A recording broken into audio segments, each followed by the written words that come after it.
Just strictly for you. Keep an eye on that. Okay. Well, the mayor will let you know if there's a hand raised or something you're missing. Tag team efforts. Thanks. It's like, One night off, folks. Oh, no. I peek from time to time, so it's okay. yeah, there's convened, there's do that Yeah. sort of thing. There you go. We're ready. Ready to go, Chris. Hey, I'm calling the URAC, the Federal Urban Renewal Agency Budget Committee meeting to order. Okay, first up is the election of a committee chairperson. Are there any volunteers or any nominations?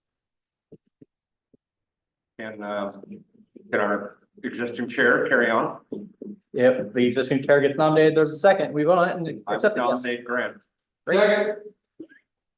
A nomination and a second to make me chair again. Not seconding. Thanks. Next year, please, someone else pick it up for me. Because next year I'm going to refuse, because I've done this too many times. All those in favor? Aye. Opposed? I'm the chair again. Congrats. This does not require clapping, please. Approval of minutes for May 17th of 23. Have we all read the minutes? Yes. Any additions or corrections? Entertain a motion. I move we approve the minutes from May 17th, 2023. I will second. Motion and second to approve the minutes. All those in favor? Aye. Opposed? Chair votes aye. Minutes approved. Budget presentation. Hey, Hey, Will. hi, thank you, everyone. So sorry I can't be there in person. Had a positive COVID test in the household yesterday, and I've got a little stuffy and sore throat, so I figured best not to be in the room with y'all, but absolutely ready to go and get this budget approved. So I'm gonna share my screen. Great. So for the budget message today, I'm going to take it in chunks because the Urban Renewal Agency really is a collection of districts rather than one unified agency. I think it makes sense if we take it district by district and ask questions along the way. I like to start off though with just generally how we do our business and kind of how the agency functions, because it's unique, and even for people who work with it all the time, it's always nice to have a little reminder. So we live off the growth in property taxes, and absent new development, property taxes grow at 3% per year under measures 5 and 50 approved by voters in the 1990s. And so what we try to do with urban renewal is target geographic areas that are not developing to their potential, are just maybe growing at 3% per year, and find areas that have an obstacle to their development. And that's in the statute called blight. Blight conjures up these images of broken down windows, maybe the south side of Chicago or something like that, but it can just be the lack of infrastructure, access to parks, affordable housing. These are kind of the more common characteristics of what we blight that affects rural areas like ours. So we cap for a geographic area the growth in property taxes, leaving all existing property taxes going to overlapping districts. The growth in property taxes is then segregated and focused for investments that alleviate the blight, alleviate obstacles to a district growing to its full potential. If we are successful, and we have been very successful in the past, development should spring up. Lots of new property taxes come onto the rolls, and we repay the debt incurred for making those initial investments, leaving all overlapping districts with a stronger tax base than they would have had otherwise, and leaving areas of our city revitalized. So the 4 districts currently in operation in the city of Hood River are Columbia Cascade, which was created in 1987 and stopped collecting tax increment in fiscal year 22. The Waterfront Heights area in 2012, and then the very most recent West Side District, and we're going to be passing the first budget for the West Side District for fiscal year 25. These are the maximum indebtedness amount, so basically the authorized borrowing and spending that each is able to do. And I have a little asterisk by the waterfront because Ordinance 2082 has passed its first reading, which increases the maximum indebtedness to 7.9 million, and it will receive its second reading at the next city council meeting. But your budget here assumes passage. So I'll begin with just the general fund to start out with. This, the Urban Renewal General Fund, and that is on page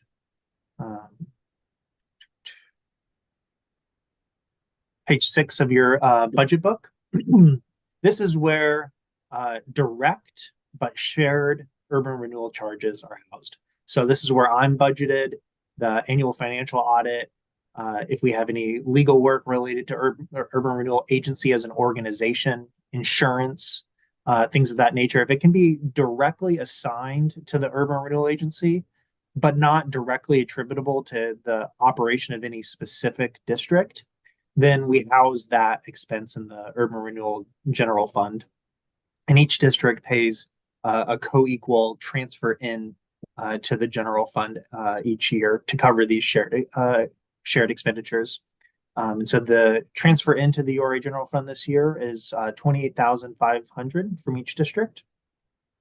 And some of the organizational initiatives that we're taking on as an agency is a complete top to bottom evaluation of our governance and administrative structures.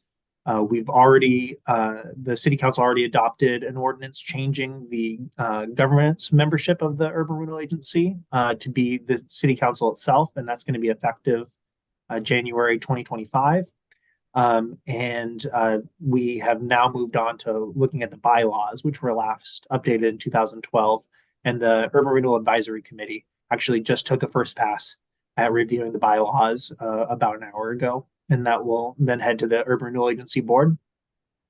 After bylaws are reviewed, then we're going to look at advisory committee and like structure and purpose, mission, and then move on to, if needed, a new operating agreement between the agency and the city.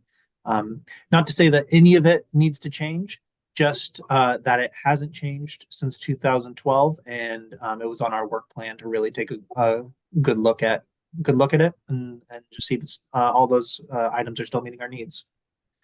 So with that, I'll stop at the Urban Renewal Agency General Fund before moving into the districts to see if there's any questions. Any questions? No, go ahead, Will. Okay. So moving on to, I'm going to go from oldest to newest of the districts. So the Columbia Cascade District was created in 1987. This is the original map. When in 1987, the water pipes and sewer pipes were from the turn of the century. The water pipes were not able to meet fire flow. Sewer pipes were clay and just getting a ton of infiltration into the pipes, and then that goes down to the wastewater treatment plant. Much of the stormwater system was earthen and open to the surface, just basically sloughs, I guess. Yeah, and then even some roadways were unimproved gravel dirt roads.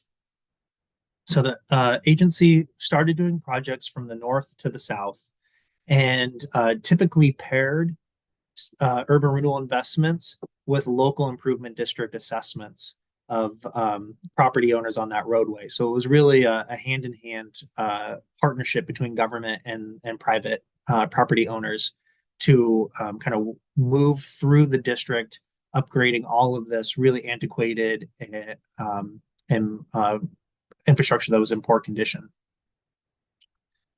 So did the roadways, water, sewer, storm, kind of everything you think of for the roadway.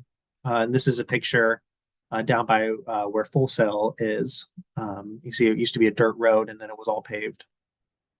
We also undergrounded utility lines and put in street trees. And then also occasionally there was certain places where just amenities were put in, like Stratton Gardens. It's also a little plaza over by Full Sail and pedestrian walkway that goes underneath the interstate were all Columbia Cascade projects.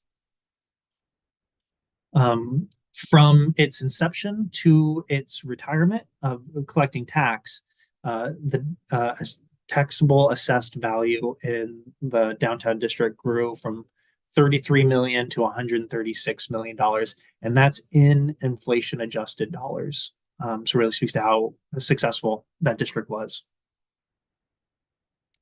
So it has stopped collecting tax, and so everything that we have is all that we will have and all that we will be able to spend. Basically, we're just spending out of the checking account here.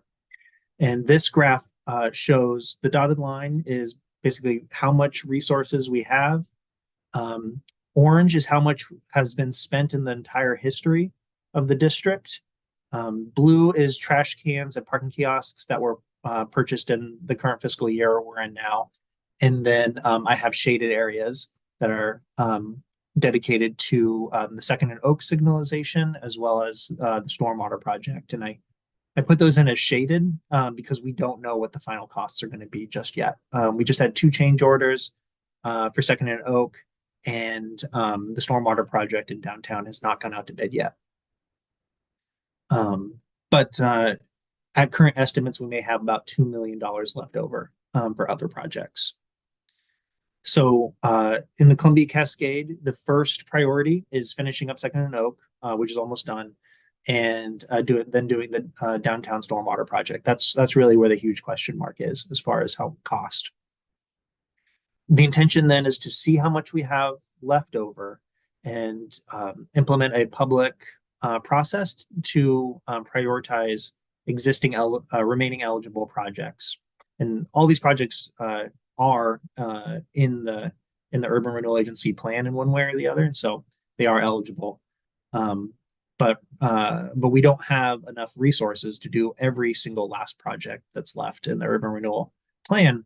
So the intention is to do a public process to rank, prioritize, and then memorialize how we're going to spend the last of the Columbia Cascade dollars. So possible candidate projects include a feasibility study for a parking garage, grant program for sidewalk repair. The City of the Dalles has a 50-50 split program in place for downtown business owners if they want to improve the sidewalks outside of their businesses. Put in additional signage and other parking infrastructure recommended in the 2019 parking study. Big art installations have been supported by the Urban Renewal Agency for many years. And so with the closure of the district, that puts that program at risk. And so we may want to consider a final investment to make some of those big art installations permanent. And then one additional project that our Public Works Operations Manager brought to my attention a couple weeks ago is the need to change out some dead trees and replant some street trees. So that was even one that got added since your budget book was built. So it kind of speaks to the dynamic nature. We're still looking for additional projects that fit within the goals of the Urban Renewal District. And so that'll be the process, is to have a public process to get the full list, and then a public process to narrow the list down to existing resources. And that's all planned for next fiscal year. Any questions on Columbia Cascade? I have one, Will. When do you forecast the public process part of this district's input taking place? This summer. So Okay. I need to have hard construction bids for the stormwater project. And then that's basically my that's the starting gun to start doing this closeout resolution, because I need to know how much there is left first. Thank you. Mhm. Any other questions? Next one. Sorry, I didn't hear it. Are we ready to go on to the next district? Waterfront. So the Waterfront District, really an example of the successful use of urban renewal on a statewide basis. These are the images from just before the district's creation and to from 2021, which is when some of the most recent buildings on the waterfront were built. The taxable value has grown from I think 11 million to 93 million. And that's a 400% increase versus what would have been expected under just Measure 5 and 50 growth rates. So just really explosive growth from doing strategic investments in the waterfront area. It has essentially completed its role in the waterfront, and the last remaining project is the waterfront stormwater line. That project is expected to be fully funded within existing resources. However, we don't know until we bid it, and we don't know until we finish the last phase and we get through all the possibilities for change orders. And so, out of an abundance of caution, we did initiate, and the city council is in the process of approving a maximum indebtedness increase of 2.15 million to the waterfront district, which will increase its total maximum indebtedness to 7.9 million, and essentially erases any risk that this stormwater line project, if it goes over budget, will impact citywide stormwater ratepayers. And the Urban Renewal Agency Board has also expressed a policy preference to return any monies collected over and above what's necessary for the stormwater line. So that's kind of the long and the short of it. We're just waiting to pay that project out and then return any remaining funds. And that's all we're doing with the waterfront district. Any questions on the waterfront? None. Go ahead, Heights. Okay. So the Heights, we just completed 4 years of the Heights Streetscape project, multi-phase, comprehensive look and approach to engagement. I think has really set a standard of best practices that we've achieved as a city for engagement and planning processes. And it's produced the Heights Streetscape Plan, which has been formally adopted into the Heights Urban Renewal Plan. It's also in process to be added to the city's transportation system plan. Now it's time to turn plans into reality.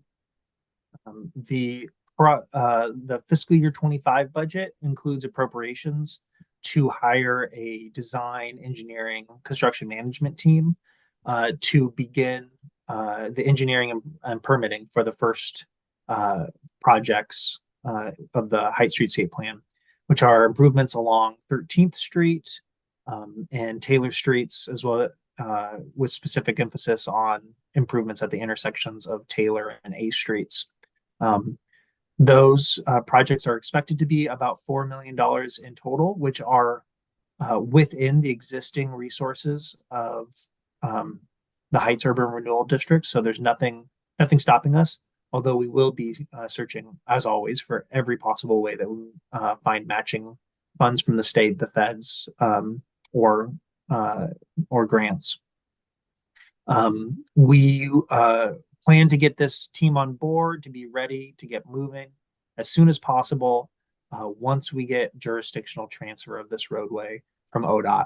So that is kind of a precondition to really getting going in the Heights, but we are in active negotiations with ODOT and making progress to get control of the roadway.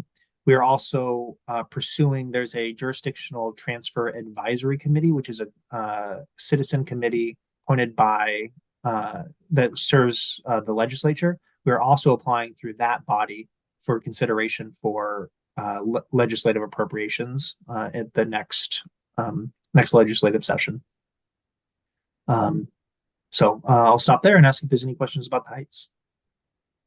Any questions? None so far, Will. Okay. West side it is. West Side. Okay. So the West Side District, as we probably all know, is much less of its own district than, its own district vision that the Heights is and the downtown and the waterfront.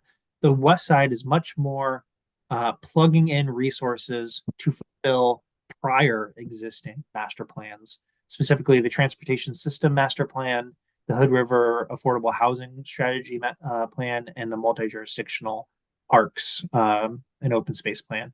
And so the idea there is we don't need to recreate the wheel. We have tons of great projects, lots of good deliberative community planning work that went into these plans. They all have funding gaps. Urban renewal can get in there and be that catalyst to get these moving, and then also generate development over on the west side. So the district will create collect its very first tax increment, which will mostly just be that kind of 3% growth in this first year in FY 25. So with an expected frozen base of $140 million, I believe it is.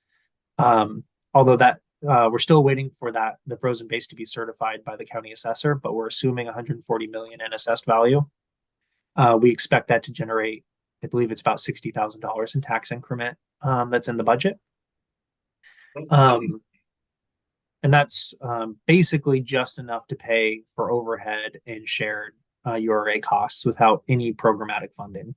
But we do budget for a loan of $1.25 million to be opportunity based if something eligible for district expenditure presents itself. And so that could be land acquisition for parks or affordable housing.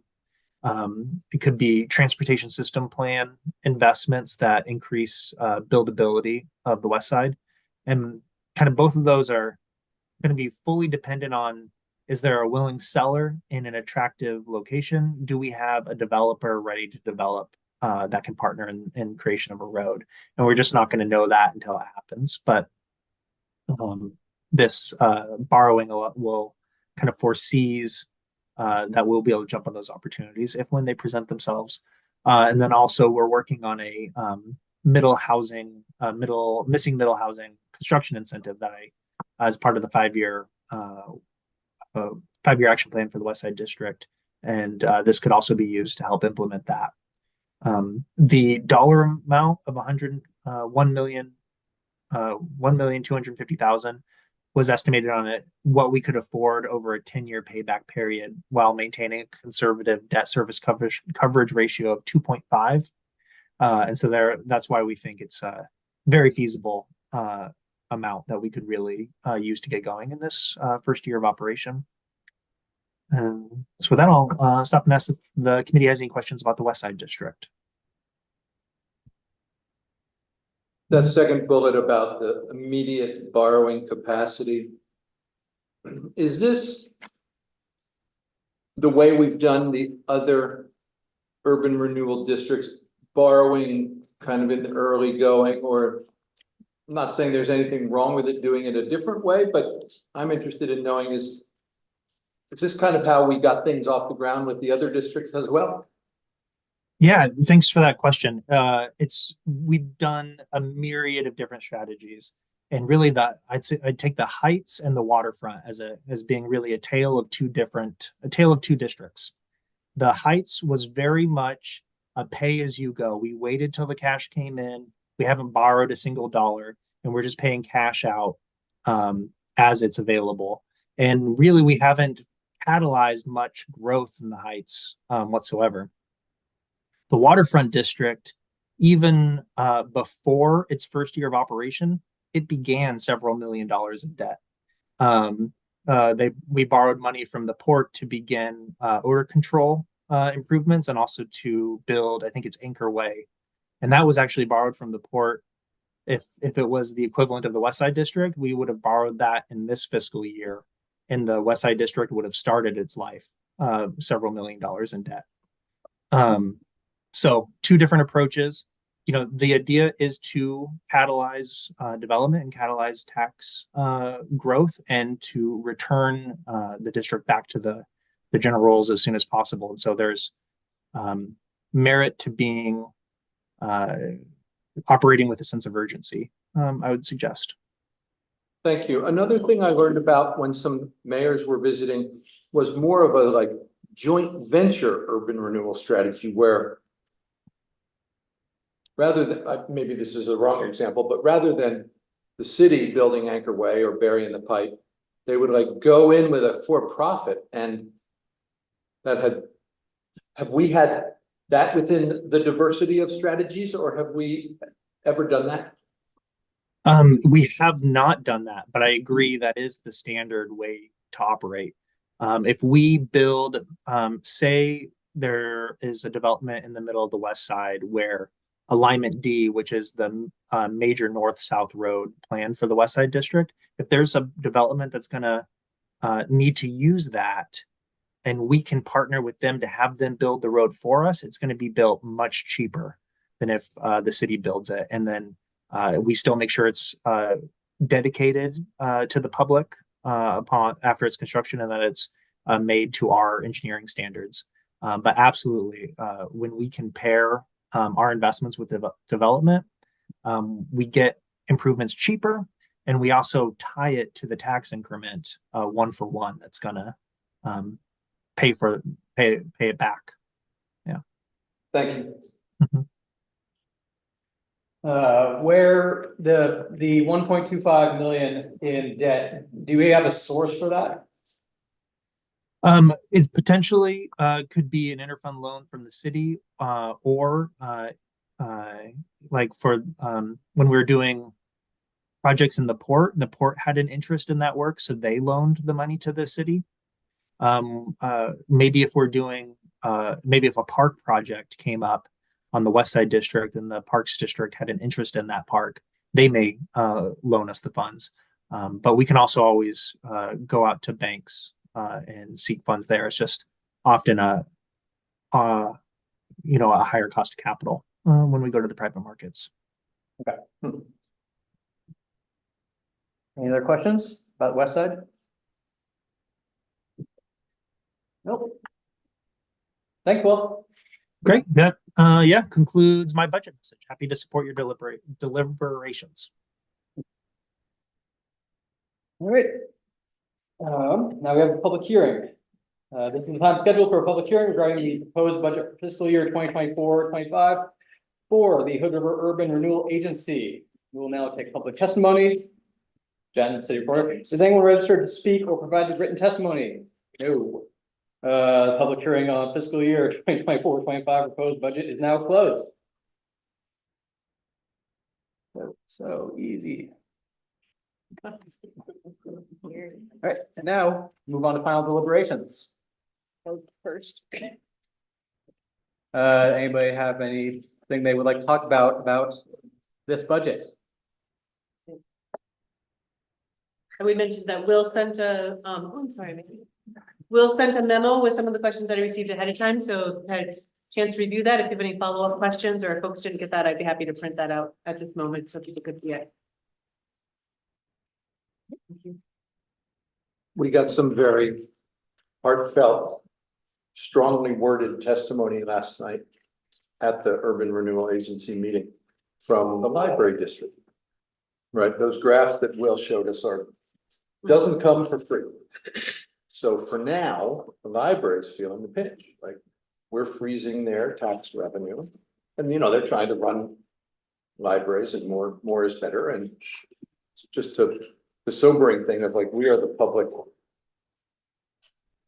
We are holding the public's money and making choices about what does and doesn't happen. And like, may they all come out like this, but for now, poor library's feeling broke. So just wanted to share that with you guys. Sure. Did you share 3% compounded annually versus 12 years and 160%? No, I didn't give any math lessons. Okay. But he spoke passionately about we want there to be more money for this is putting us in a fiscal crisis this year was kind of the way he saw it. But I'd be happy to give you his number. Do we have a taxing district? I didn't know. I don't know. Do we have a library tax district? No wonder. Okay, that makes sense.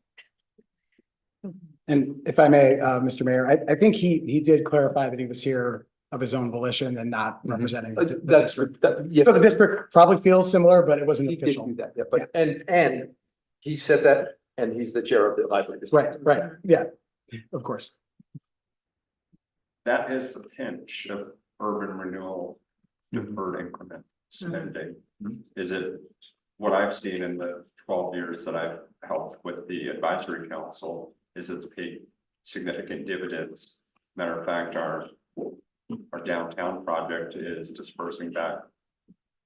I know those graphs, we're dispersing back a sizable amount of that money. And what is that exact dollar amount?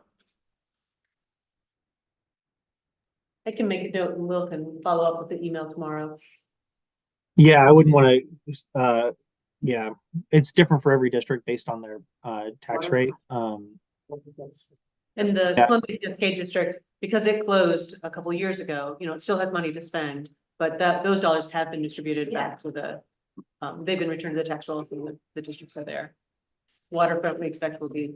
It is a long game for the Yeah. tax That's districts. long-term investment. You know, when they're filling the squeeze on an annual budget, that's understandable, but it is a long game that pays dividends to them in the end. That would be a good rebuttal in the moment would have been, think how awesome the library is gonna be in 10 years.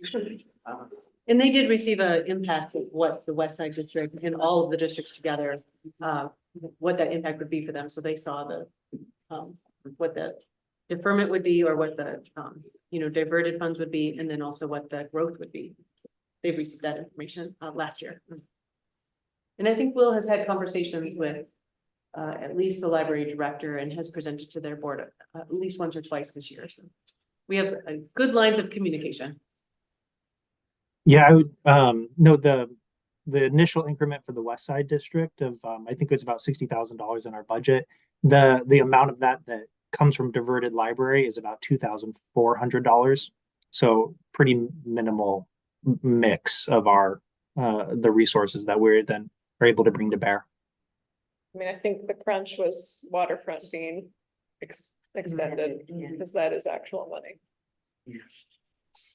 And the other districts certainly feel it as well, but the library is, it's tough. Every dollar counts. Yeah. I think for parks and for library, because they're labor intensive, right? They don't have big capital expenses, which maybe you can defer and budget for, but they have ongoing labor expenses. And I know for the parks district, Haley or Adam, could you? Somebody there? Let me just make, for the parks district, I've heard that the raise in minimum wage has really hit them. And I would expect maybe the library might be in a similar situation if not minimum wage, you know, there may be indexing to the minimum wage. So that puts those two districts in kind of a more unique situation, more difficult ongoing labor situation than some of the other districts that are more capital based. And I'll quit flogging this, dead but interesting horse. That the libraries are countywide, right? They get tax revenue from the whole county. We are the most fancy pants part of the county, so our value is very high. So a lot of the revenue comes from the city, and I would argue that if we looked at their programs, that the programs they run in Parkdale and Odell and Cascade Locks are probably kind of tailwinded by the property tax they get from the city. So then it's like a legit policy question, like, do we owe it to the folks in Parkdale to not use some of the tax revenue from the city of Hood River for the long-term gain instead of paying for the library in Parkdale, which probably doesn't get paid for by Parkdale itself. So it's just complicated.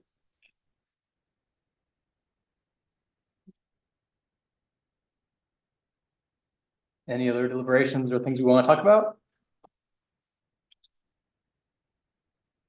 If there's not anything else to discuss, then we could entertain a motion to approve it. I'd make a motion to accept the budget as stated in our packet for all the districts associated with the budget listed.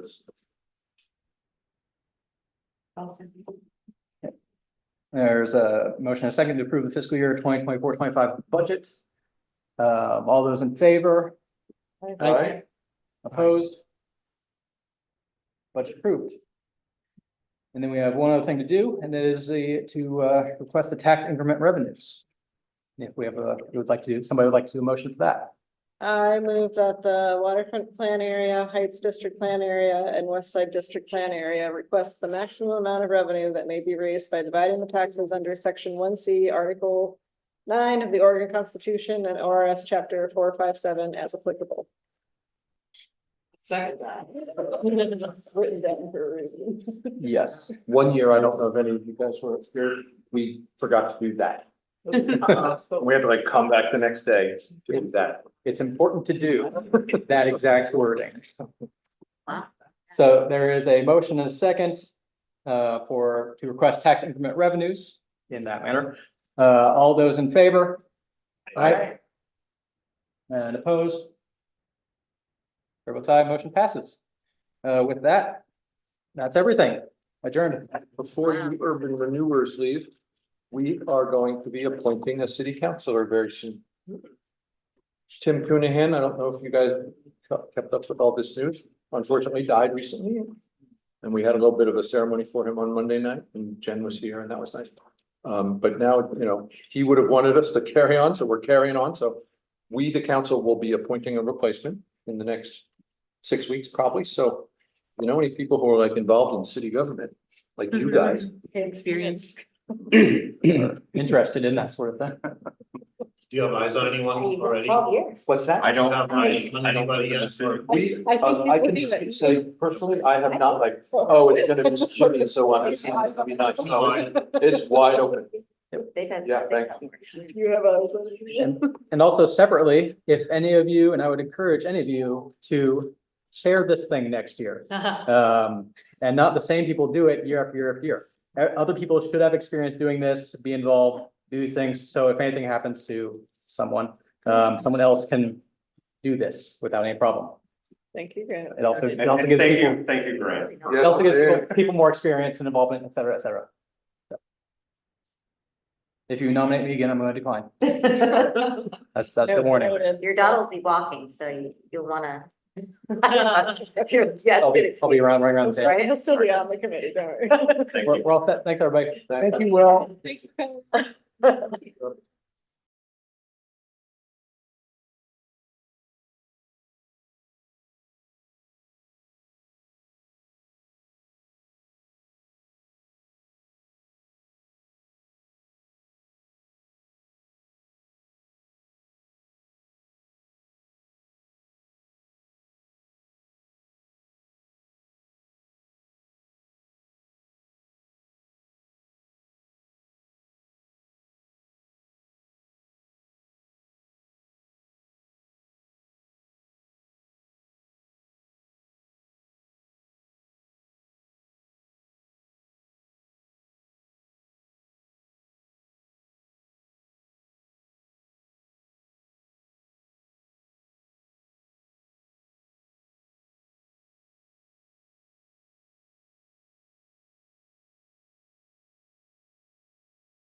For the lights, flash the lights.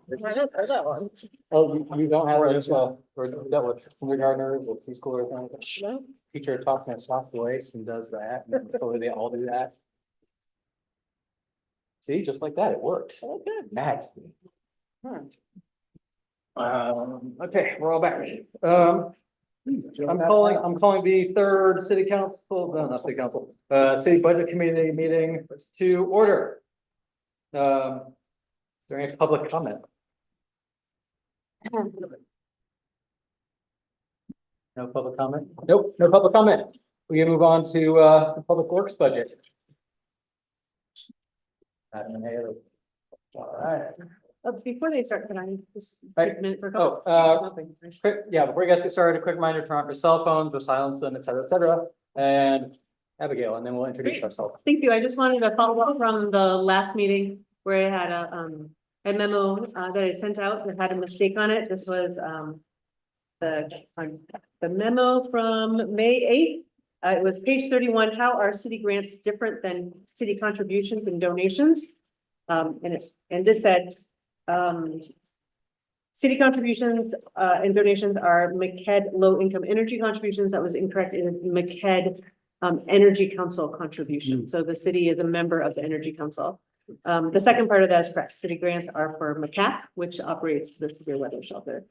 In that meeting, I think I had said or suggested here that it was low income energy contribution. Those actually come from the utility funds. So for example, someone's getting water or sewer support, those things come from those funds. So my apologies for that. I was going to send that out to all of you ahead of today's meeting and it slipped my mind because I was waiting for more questions and I didn't get them. So my apologies, but I wanted to have that on the record. Thank you, Councilor. And if I can just tag on to that, there's two things I want you all to know. We are going to be appointing a city councilor very soon. Unfortunately, Tim Coonahan died. Maybe I mentioned that at the last meeting. And we had a little memorial thing at the meeting on Monday, but he would have wanted us to carry on with the work. So we're carrying on with the work. And in the next 6 weeks, we'll be appointing a city councilor. So please talk it up and think about it because it's involved people like the people in this room who would be great at it. And I'm giving the State of the City speech on May 23rd at the Rotary Club. All welcome. So if it fits in your schedule, Thursday, the 23rd, 12:30. Love to see you there. Yep, and everybody, we've introduced ourselves in the past, and then Todd and Joe are online. All right. And then we'll just hang out until everybody, yeah. Well, we can soft shoe and buy them more time if we. Oh, right on cue. There's our city services at work, so thanks. While we're hanging out, I will mention that this was National Police Week. So if you see a police officer or a member of our police department, please, thank them. And then next week is National Public Work Week and National EMS Week. So May is a big month for city government. So we have our public works folks here today. We have EMS folks always at work. So Nice. thanks to our public servants. I like plowing snow in the winter. What's that? I said, thank you for plowing the snow. No kidding. That's like the big one for me.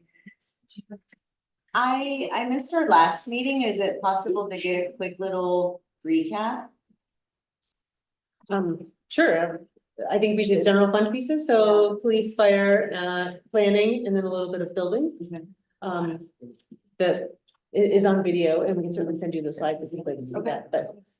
I would guess I would say my own take, take everybody else's, increased calls for service, increased demands on city services would be the theme.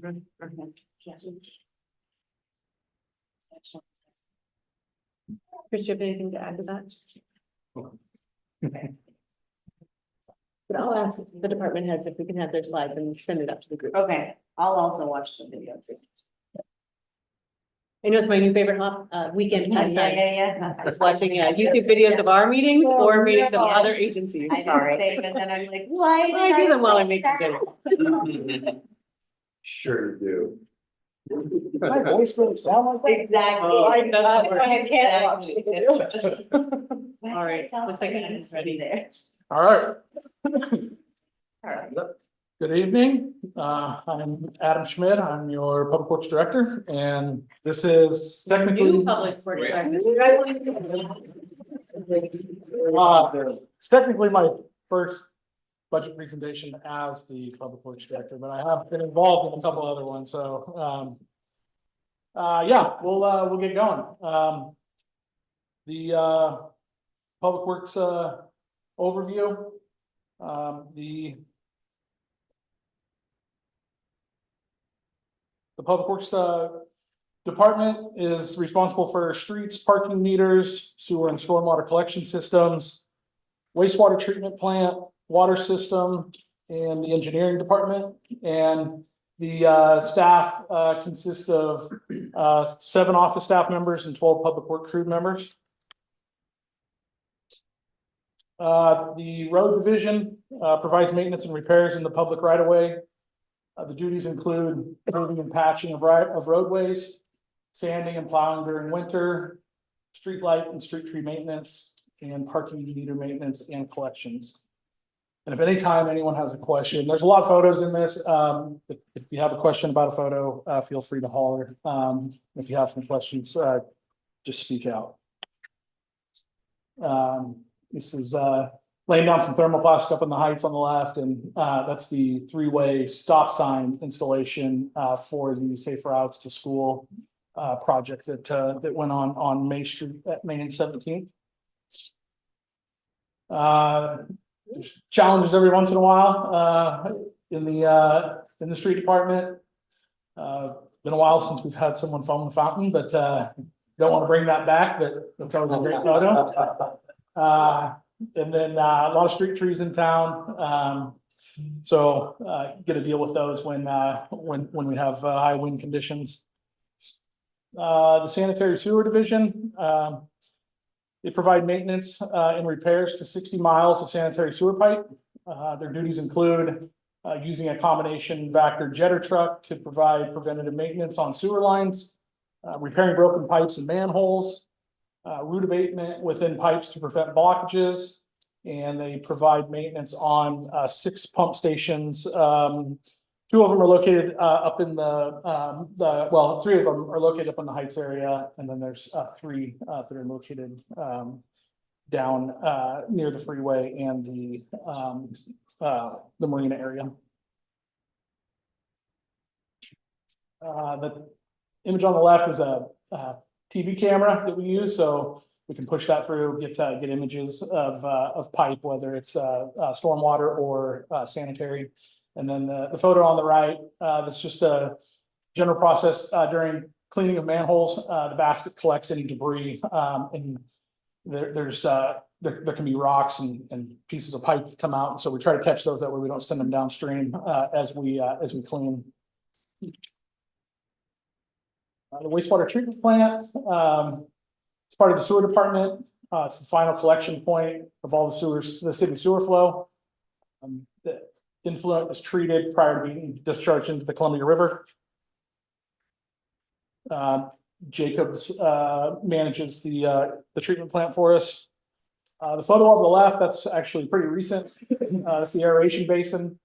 There's some very large air compressors that blow air up through those white pipes.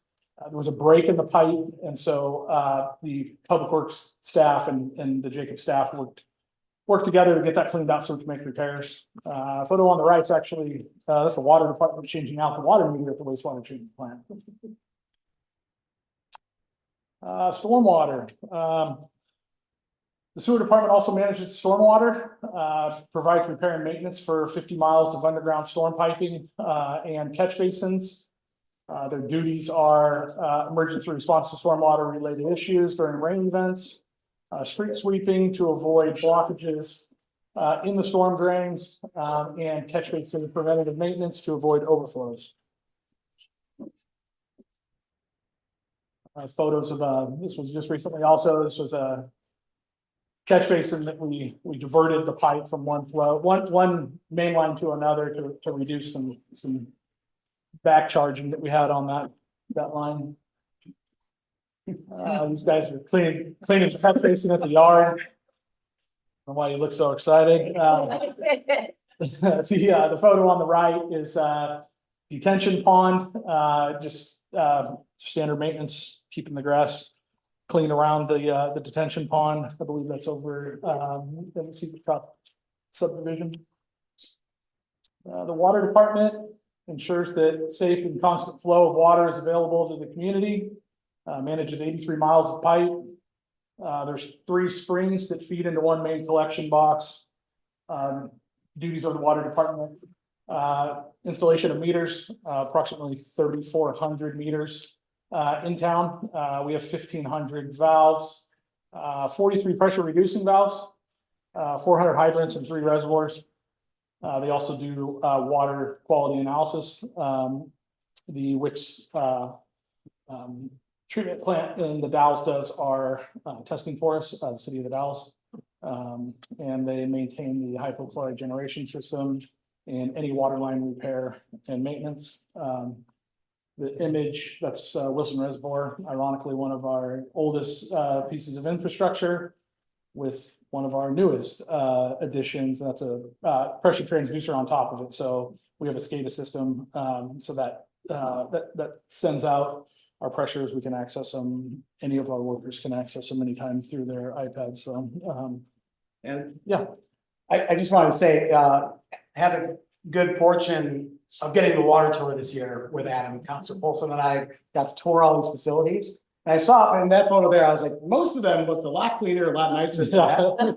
It's pretty amazing how much work that goes into what they do for this entire water system. It was really just could not have taken away more of a message of just hard work. So bravo. Okay.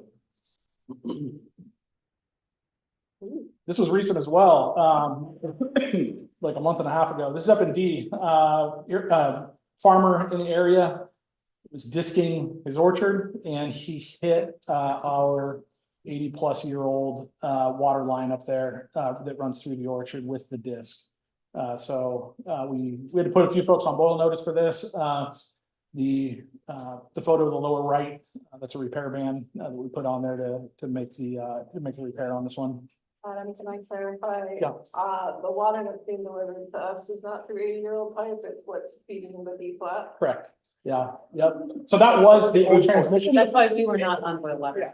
That was our old transmission main, and that's just a feeder line now that's connected to our transmission main up in D. I just want our citizens to come away with feeling. Yeah. No, our transmission main is a 24-inch ductile iron, and it's in the road, so keeps the plows from hitting it. Photo on the left, those are listening phones, guys looking for a water leak. Middle photos, that's the hypochlorite generation system up in D. So we use water and salt, converting across electricity to make hypochlorite. Top right photo is a tree that was placed several years ago right over the top of the residence's water service when the house was built, and it broke their service line. Unfortunately, we had to remove the tree in that situation. Bottom right, it's just guys out doing the street cut who install a water service. The lower right, that's the inline PRV up in D. So that is part of our new system. This is going to be the same location of the D hydro facility. It'll take water just upstream of that location. And the photo on the right is what is inside of those round with the little stem coming off of it. That's a disc. That's a rubber disc, and water flows across that, and that's how we reduce pressure. So closest to you, there's 300 psi coming into that. On the downstream side, we're reducing the water to 117 pounds. So that's the result of that pressure loss.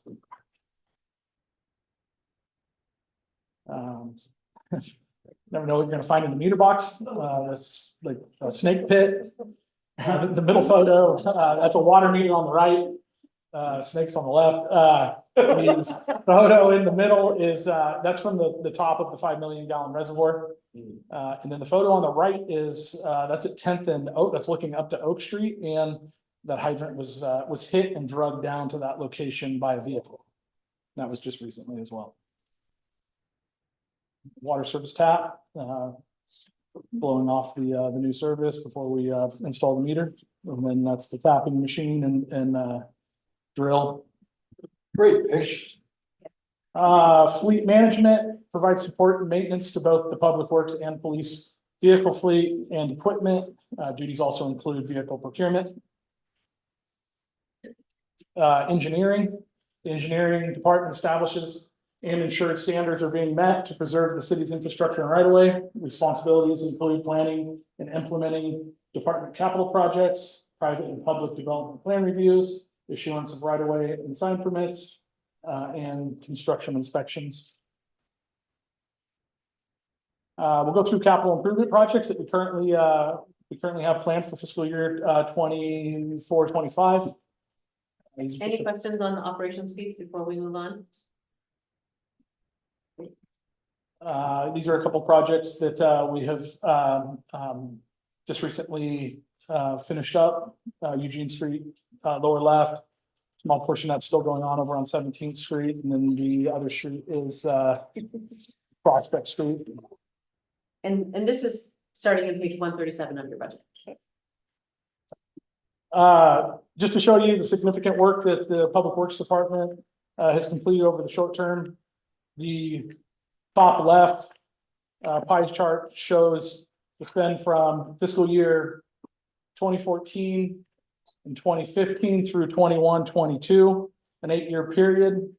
The total of that was 19 million in between that 8-year period. The other three pie charts show what was spent and budgeted in fiscal year 22-23 and the expected spend in 23-24 and 24-25, a 3-year period totaling $28.6 million. So just to kind of show you what we got, what we've been doing the last couple of years, and what's kind of been Raises. going on in the past. I think some of that is things were budgeted, but were not implemented or were not completed. And I think in the last couple of years, Public Works has really stepped up and now is spending the money that's budgeted for them. There often was there was often funds returned. So maybe Chris doesn't love that, but they're spending everything that they get as they work through these projects. So that's it. Thank you. I have a question about that. Yep. Does this represent staffing? Like you've also increased staff, right? Or? No, so Really? not necessarily. We have added a project manager, just one project manager for all of these projects. And as far as public works staff, when I was hired in 2000, we had 10 employees and we have 12 employees on the operation crew today. So no additional staff, just a lot of additional work, truthfully. And then Joe. Hello, I have a question. I'm noticing that there's parks were spent, over half for 3% back there in 21-22, and they've kind of gone down quite a bit since then. Is that a big project back there in 21-22? Is it something that's kind of being phased out of? Yeah, so 2018 was Children's Park. So that's what you're seeing. That was $518,000 in that top left pie chart. Okay, That's the increase. so just to confirm, so these are just the capital spend projects, right? This is not operations, this is not including salaries, this is not including sort of materials and services, right? This is strictly just the capital project spend. Yeah, in the upper left-hand corner is a summation of multiple years' budgets, not just one. So it spans from fiscal year 14-15 through 21-22. So you might see a different breakout versus other years. So it feels like much of the town has been torn up in the last couple of years. You are correct. And then on the 22-23 pie chart, there was 2.6 million that was spent there was upfront payment to ODOT for the Rand and Cascade signalization. That's why the road fund had the $3 million hit there as well. So. Hey, Adam, I've got a question for you. Since you talked a little bit about the future as well, unless you have more comments about the longer term 5-year plan. Here, my question is this, you know, you have a nicely like lagged out CapEx plan on page 60. And like obviously there's a lot of known projects in the near term, like next year, you know, you basically know everything, right? And the year after, you know, probably 90% of the year spend, but then the out years, you know, you go from like 13 million, 12 million to 9 to 4.5 and 4, you know, in year 4 and 5 of your like roadmap. Should we assume that your capital spend is gonna be pretty similar in the like current envelope, in that $12-13 million envelope in those out years? Or is there reason to believe that those out years are truly gonna be, you know, a lot lower as you're sort of showing right here in that, you know, year 4 and 5 people? Sure, so we have a 1-year plan, we have a 5-year plan, we have a 10-year plan. Yeah. So, so the continuation, like moving forward, we will still, I would say, these are gonna be the heaviest years within the next couple, because we have elevated sewer in there. And Yeah, yeah. elevated sewer is a significant cost, so there will be some cost reduction moving forward, but we can only finance and fund so many projects a year, so Yeah. I would say we're within that. It should trend fairly similar moving forward through the next 10 years. Okay, just different content as you go from pipes to some other thing that you'll need to. Yeah, it's gonna be pipes for 10 Yeah. yees. Okay, so Yeah. it'll be. Yeah, It'll continue to be dominated by pipes, but I mean, it seems like sewer is eating up, more than half of the budgeted CapEx over the next couple of years, so that's gonna continue. So the only thing I'll add to that is, so in the wastewater treatment plant, there is a project that is being done this year, which is the wastewater treatment facility plan. Yeah. About $130,000, and so we fully expect that there will be a host of recommended projects that come out of that. So right now, we have not taken any effort to sort of figure out what that budget is. Yeah, you don't have any placeholders for those? Right, but I mean, that could be significant, right?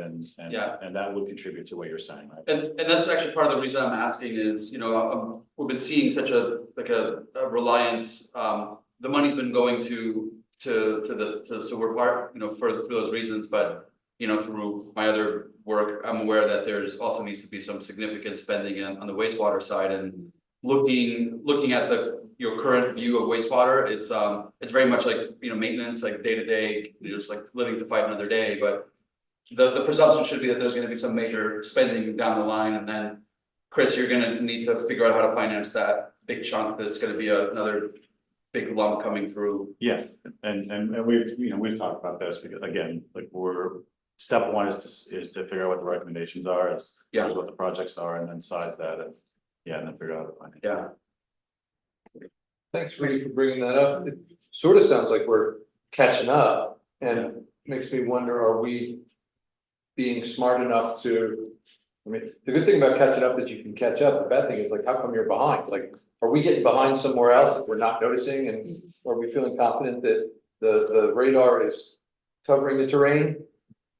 Yeah, I think there's a slide coming up that I think does a pretty good job of and a lot of this always goes kind of back to sewer. We have more problems within the sewer line than we do in any of our water lines, and a lot of our water line work today is based on having leaded joints within our system, and so the slide coming up will kind of paint a picture of the areas that are like critical areas of repair, and then you'll see like that outside where there's a lot of plastic pipe, newer infrastructure, and so once we start like really chipping away some of the older parts of town, updating the infrastructure there, those larger portion projects will probably start to slow down. We'll see a slowdown in those, and then maybe start to tackle some of the other problems that are within town.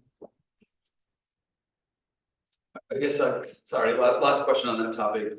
Outside of wastewater, and there potentially, you know, there's a current assessment in the next year or two, and there's gonna be some spending, some, you know, large chunks. Are there any other, you know, potential like scary, large chunk things that you are working on assessing now that might change some of the math in the next, you know, 4 to 6 years?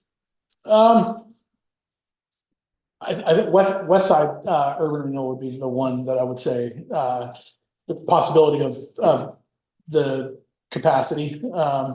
That's where we could possibly run into some issues. Capacity of what?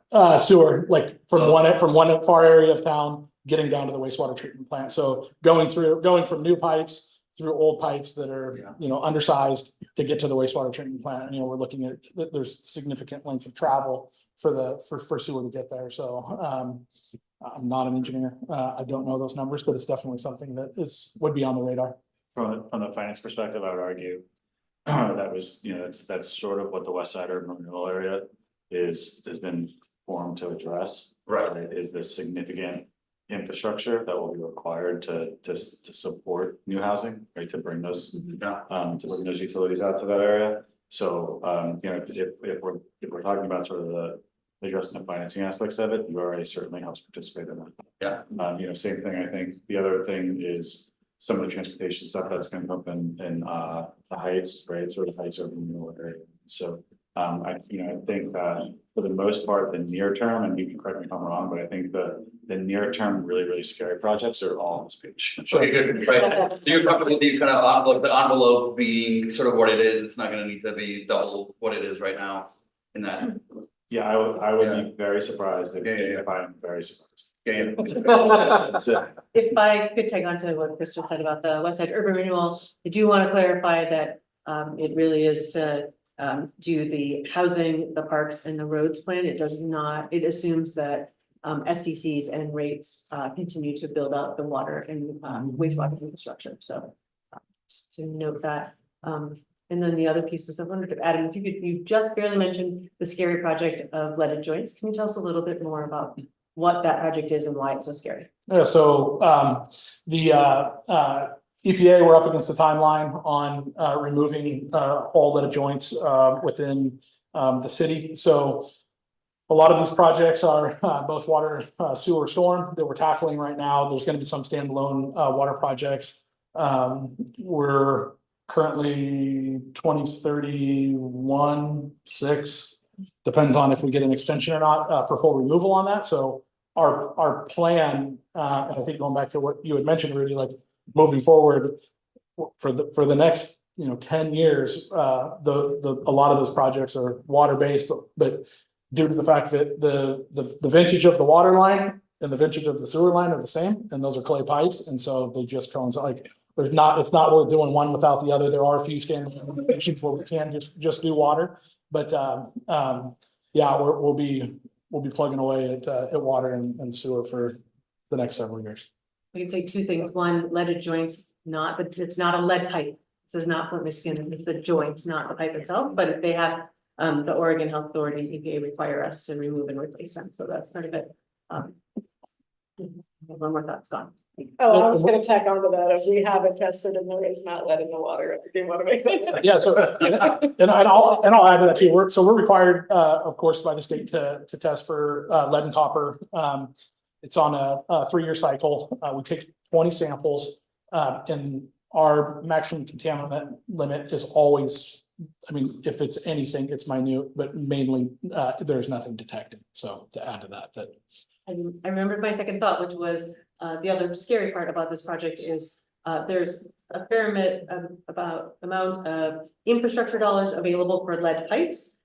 Leaded joints are not eligible for those projects. I've talked to all of our elected officials or all of their staff at the state level and the federal level. We've tried to examine this from many different ways, and it's just a gap that, as a Senator Wyden staffer said to me, well, I think this was really focused on issues from the East Coast.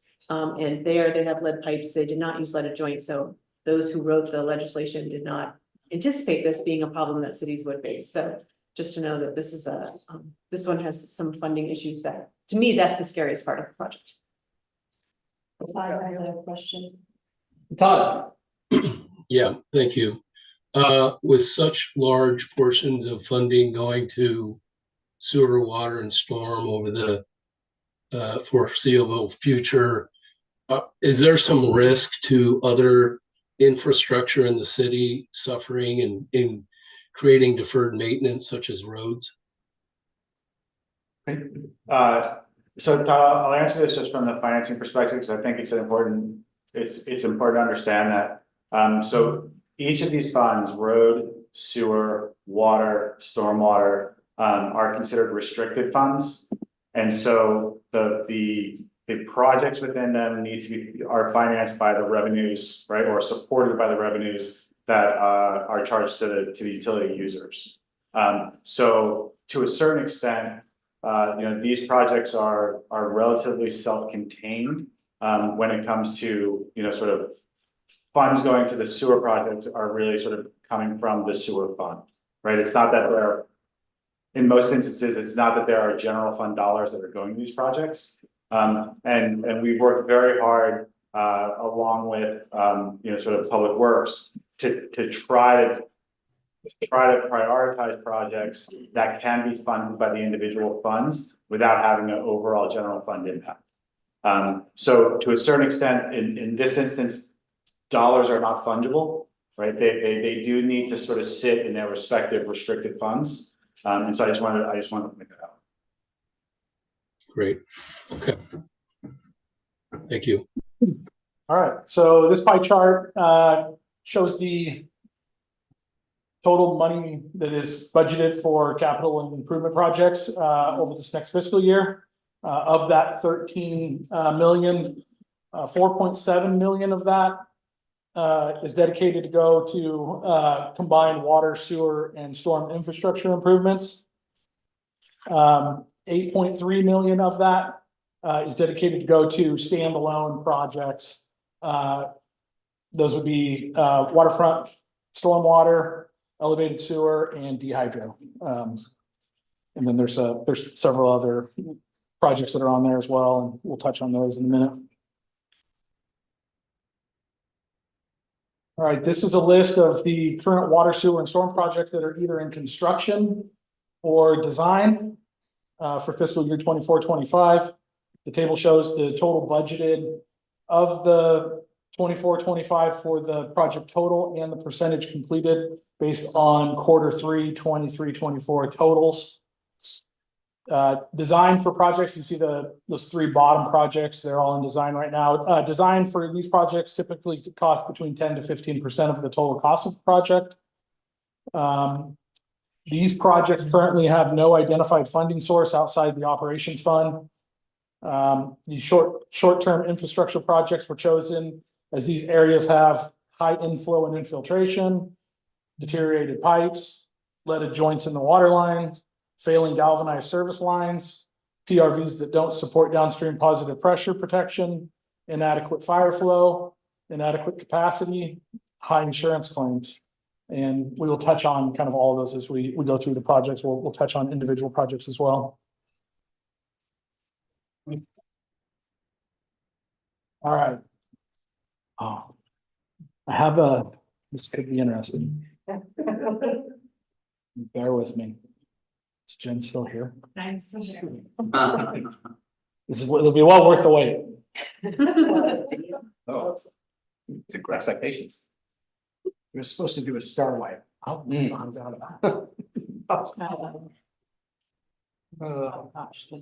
page, the star white. Star white. You're gonna have to reopen it to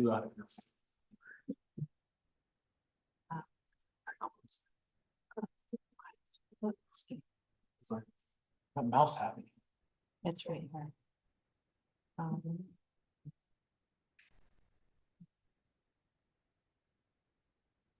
So my daughter has a favorite joke, and then it was on Abbott Elementary, and she was all excited. My joke was on Abbott Elementary. 2 muffins are in an oven. And one muffin says to the other, "It's getting kind of hot in here." And the other muffin says, "A talking muffin." Very cute. So you're ready. Star white. All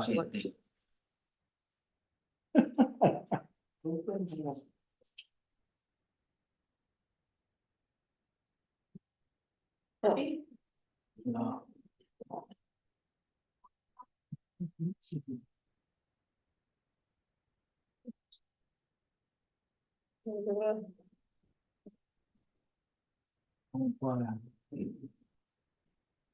Here. Does it need to be on the further? Good. It should be, though. That's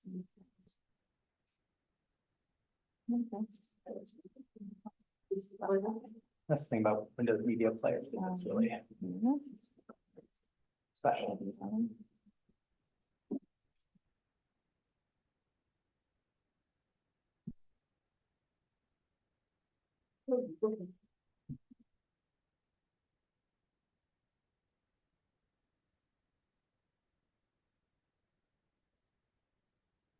Oh, sorry.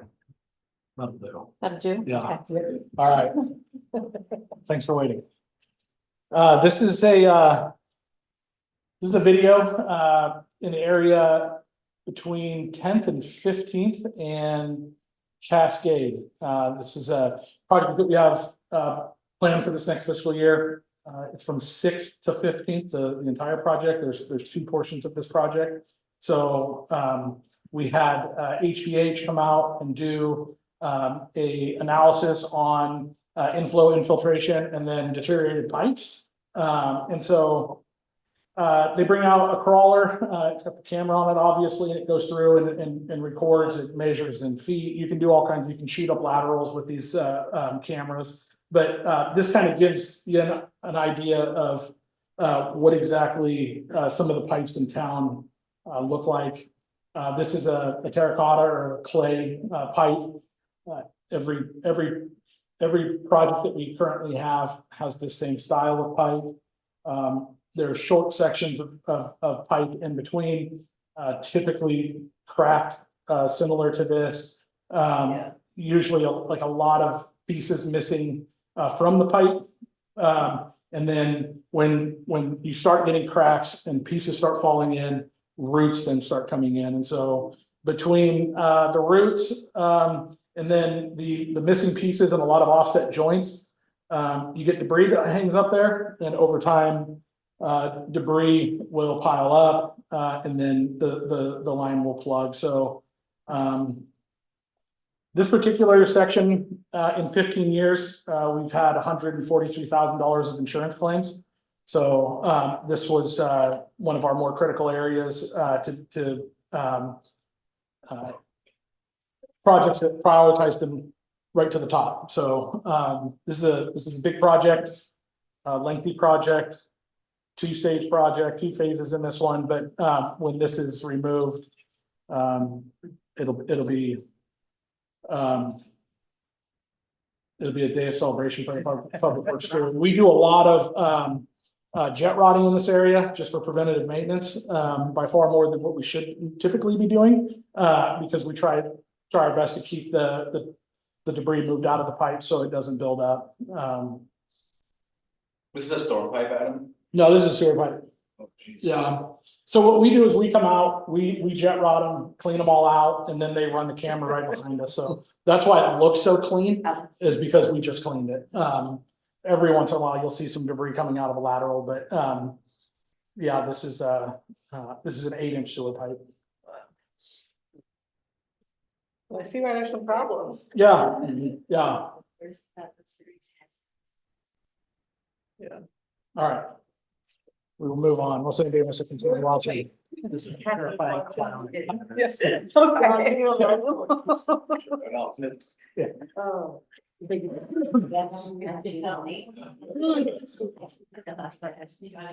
don't know. Do I just click out of that?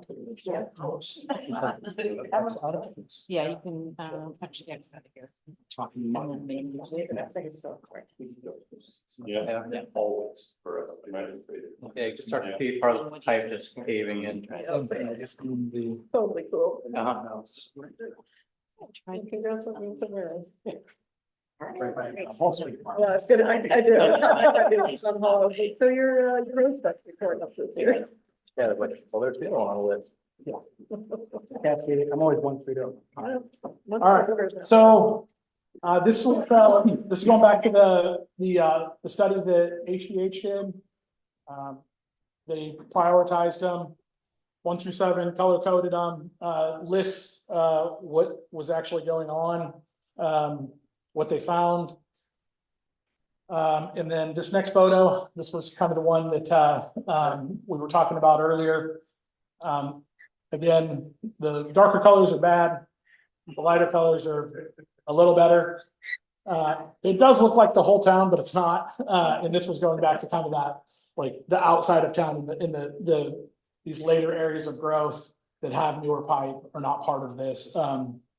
So picking and choosing how we prioritize this list, a lot of it's based off of this report that HBH had put in. And like I said, those clay pipes, that vintage of clay pipes is usually associated with leaded joints as well. So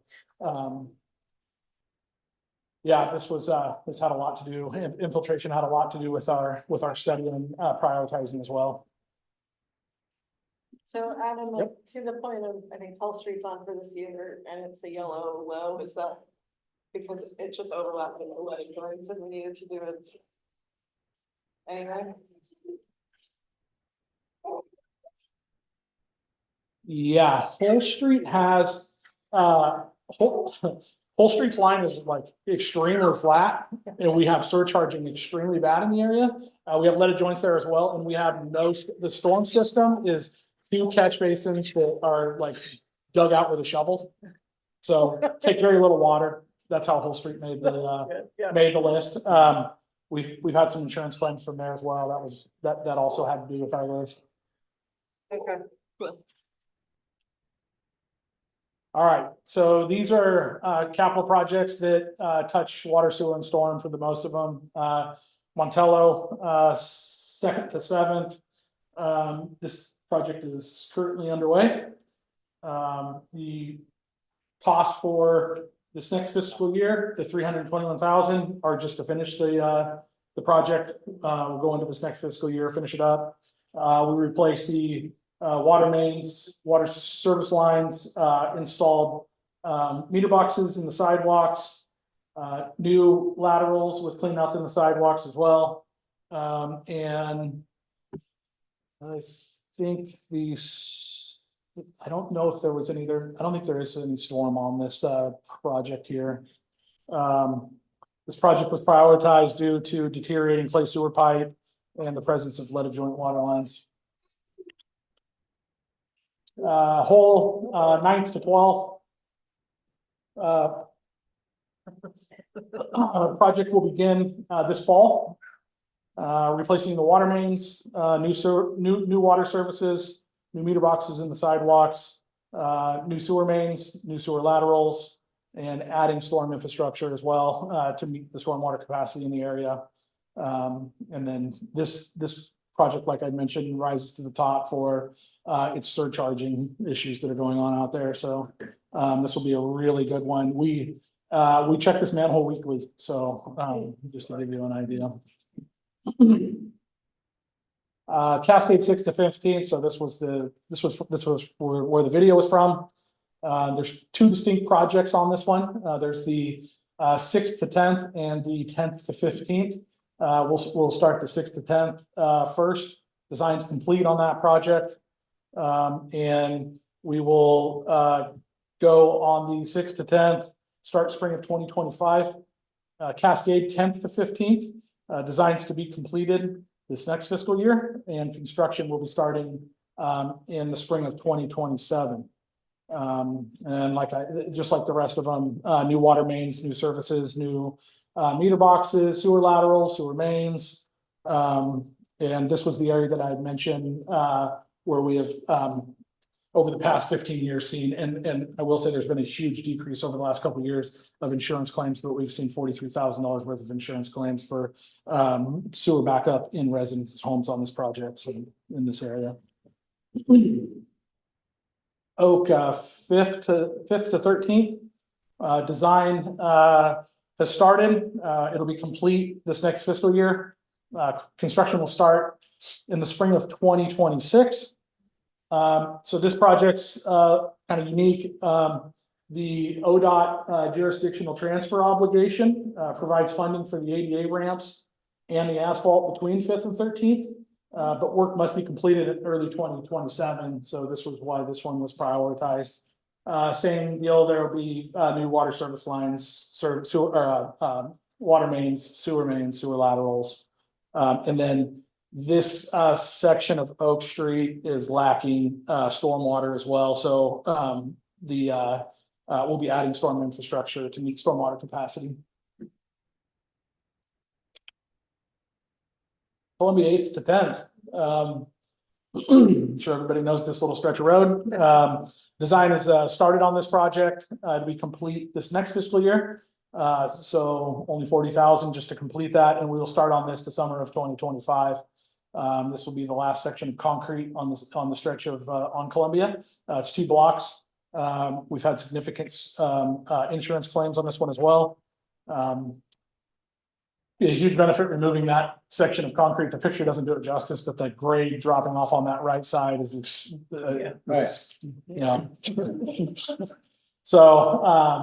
so yeah, this will be nice to get this updated. There's actually 2 water lines going down this stretch, and they're both underneath the curb on each side of the road. One of them's a 2-inch and one of them's a 4-inch galvanized. So this will be a good one, and this will actually complete Columbia Street as well. So we'll have that section done, which is one of our older sections of town.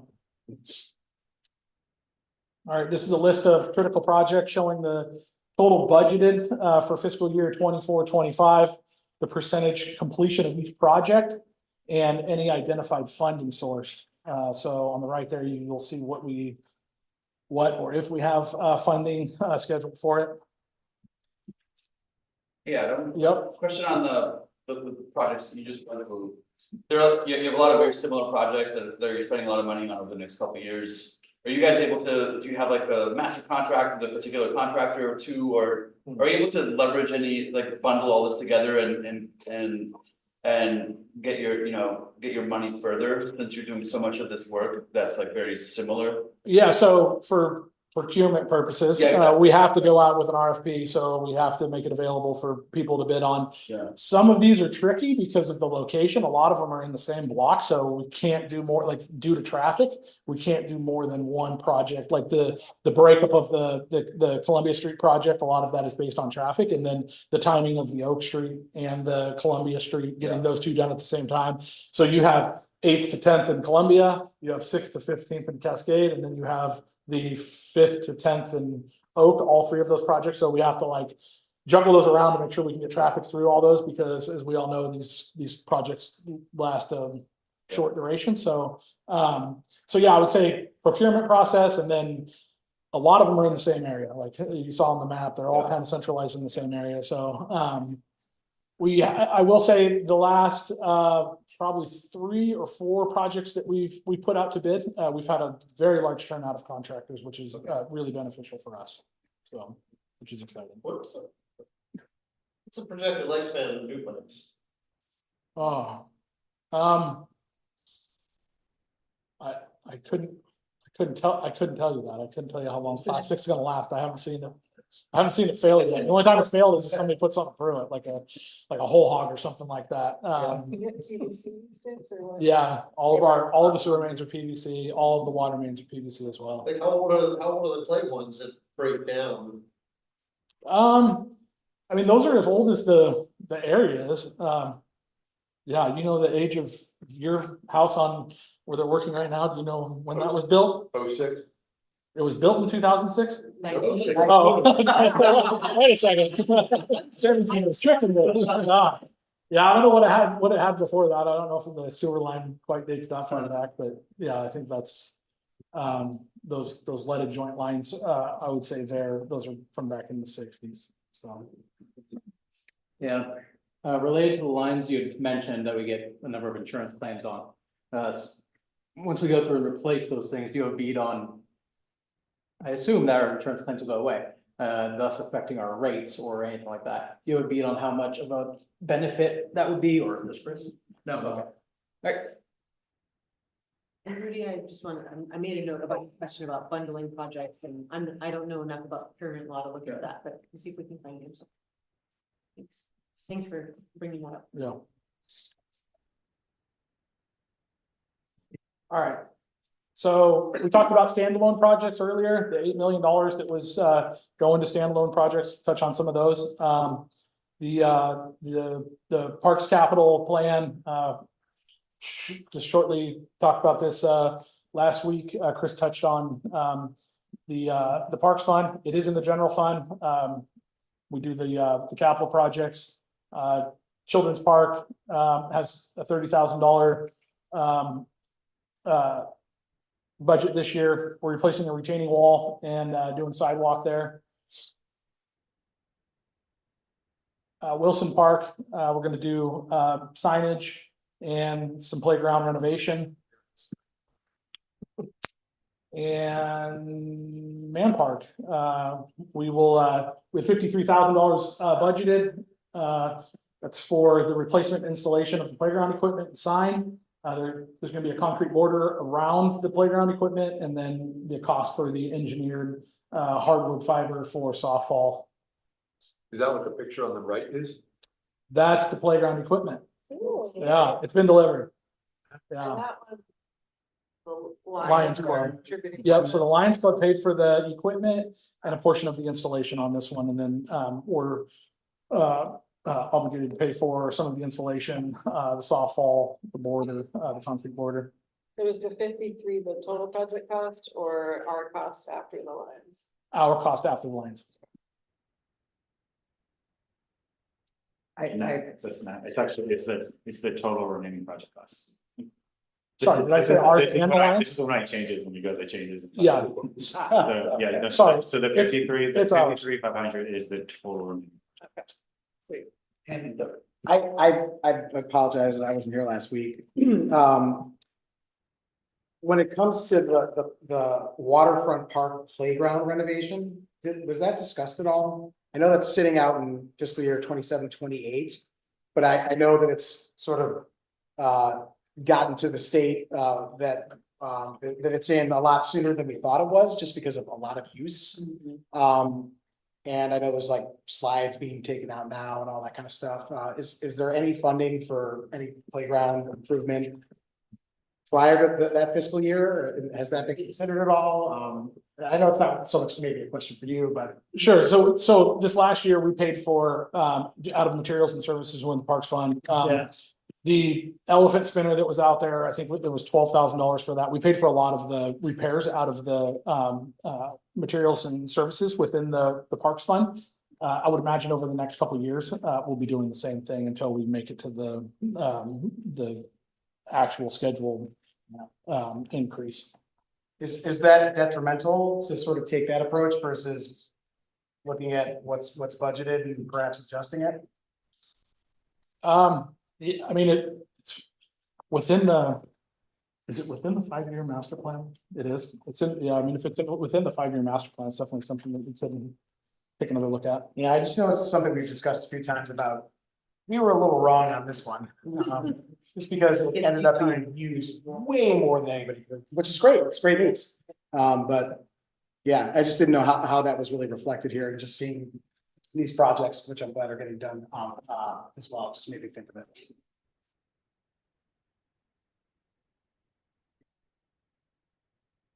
The road division, pavement management, location is determined by the road lead. This next fiscal year, we have identified the section of Rand Road between Sherman and May to be paved. Seeing a lot of deterioration in that area. May Street as well, out to Frankton. So I think as we continue on through summer, we'll take a look at both of those projects. We have 125,000 budgeted in there. Safe routes to school, there's 50,000 budgeted for safe routes. We work with the safe routes to school coordinator to identify projects outlined in the safe routes to school plan. And the May Street elevated sidewalk design for this is near completion. We're working with ODOT to move project forward to construction. Of the 24-25 budget, 1.4 represents the city's match for the total construction cost. Adam, is the 50,000 for the safe routes, are those city dollars or are those part of the grant dollars? City dollars. City, okay. Do we, in the Main Street sidewalk, when we talk about if they go up to 10% over bid, we have contingency if that occurs? And it goes over budget? I don't think so. No, I don't. Because I think these no. numbers have been coming close. Yeah. They can go too late to be in this published plan. Okay, is that something we would need to adjust? Chris, how do you want me to? 1.7. So as it is right now, and this was addressed in council, right, the exposure under the current sort of bid is up to the point, $1.7 million city funded. We are assuming whether it's $1.5 million, $1.7 million, whatever it is, it's gonna be an OTIB loan. So that's the sort of source of funds. If it That's it. comes, Or ODOT has its own infrastructure. so under the current sort of range of where the bids can come in, we're assuming that it's a loan somewhere between 1.4 to 1.7 million. Okay, If the bid comes in greater than 100%, 110% of the engineer's estimate, and the city decides not to move forward with the project, I believe we still have to reimburse the design costs. Of $700,000. So, sort of $600,000 or $700,000. So, that is not.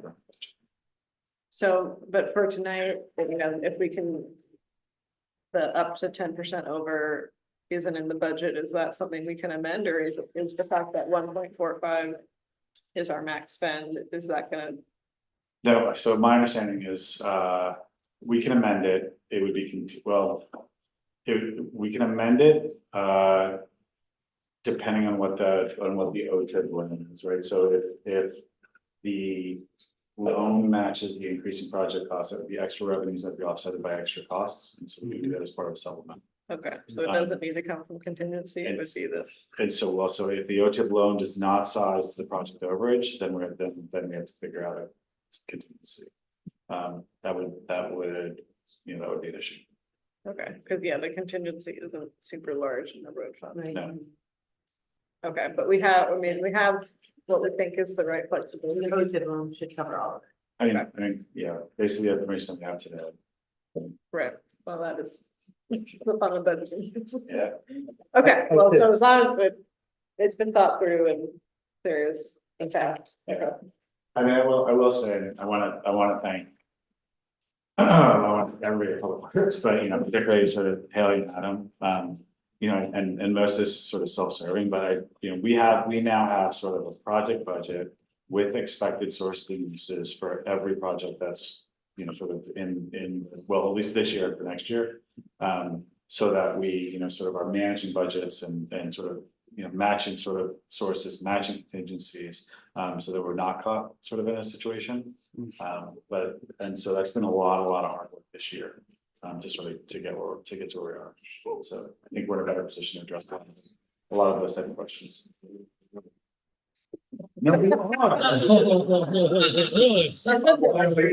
That's general commentary on the finance department. I think it's the elevator sidewalks. It's unpleasant. Watch council on Mondays, yeah. I have no influence over what she says. Yeah. Yeah, and just FYI, OTIB has a max ceiling of loan of $5 million. So we're under that. well under that. It's Right as of now. Yeah. It's still a debt instrument, but we're under their ceiling by a good amount. Yeah, still. okay, thank you all. Sewer division, the rebuild of West Cliff Pump Station, increase the pump station capacity. Undersized on the pumps currently out there, get ready for future development in the area. There's 3 hotels and the possibility of a future ODOT restroom on the Columbia River Gorge Highway Trail. The other project is the Wacoma Park and 13th Alley Sewer, failing infrastructure out there in high infiltration. And then the elevated sewer upgrade. This one needs no explanation. Location, access issues, and failing infrastructure as well.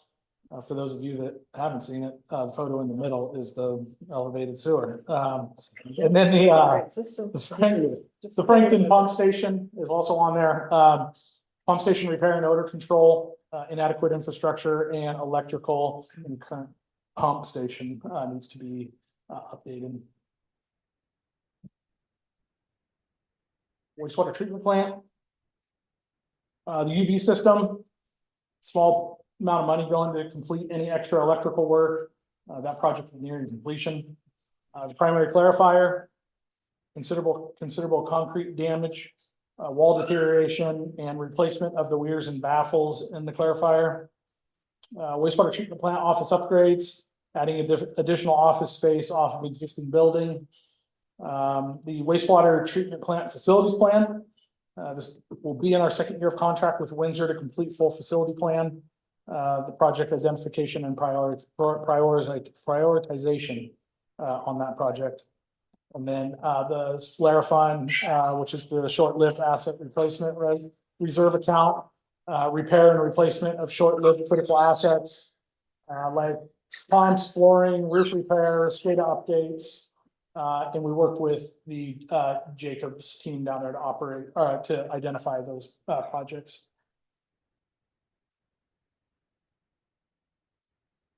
The water division, PRV replacement, 2 locations.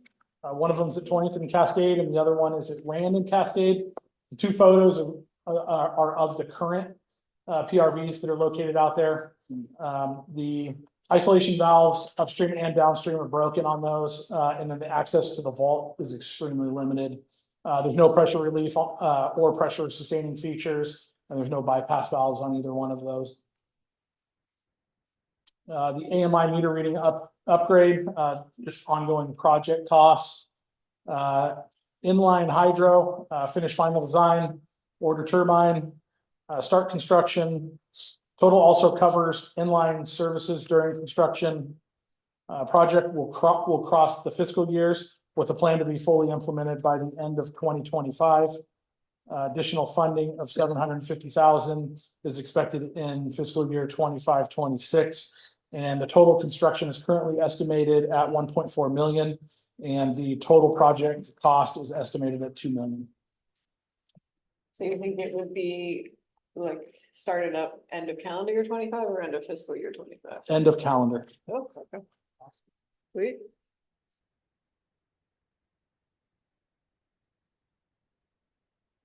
The photo on the right was the turbine. I visited the plant up at the hydro plant up in Bellevue this last fall, and that's a photo of same brand of same make of turbine that we're going to purchase. Ours will be a little larger than what that turbine is. Looks like a room in bulb though.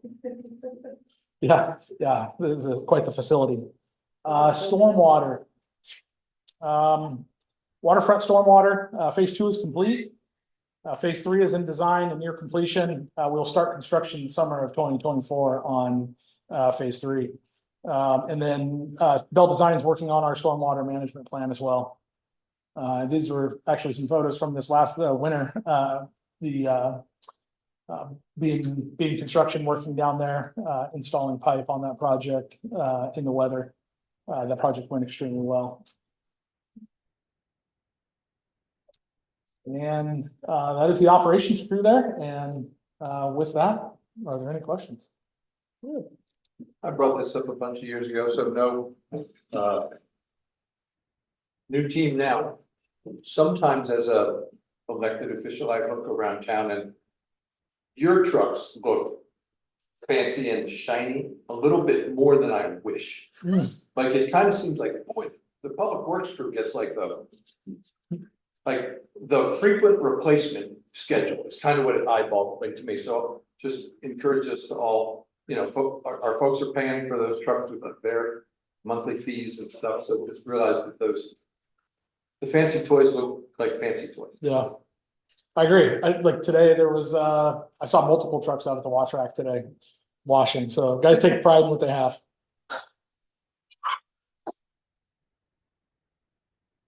Todd's got a question. Oh, sorry. Todd, you're up. Yeah, thank you. On the treatment plant, what is the capacity utilization, and is it, do you see that it has the capacity needed for the foreseeable future? So we're currently in our working on our wastewater facility plan. Capacity currently we are, I would say, at the upper end of the capacity of our plant. We've also invested into infiltration studies throughout town. We spent a lot of the fall and even the spring identifying locations where we were seeing infiltration, so. Going back to that video, you could only imagine in the wet months, the amount of water that is coming in through all of those cracks. And then through those joints where they're offset. So with every one of these projects that we're completing, there's less and less infiltration that we're seeing in our sewer lines as well. So I think that coupled with the facilities plan and making the proper updates to the wastewater treatment plant, we can curtail some of the flow that is unnecessary at the plant. Thank you. If you just said we're at near capacity for the wastewater treatment plant, how does that work with our whole new development? Is that being grown?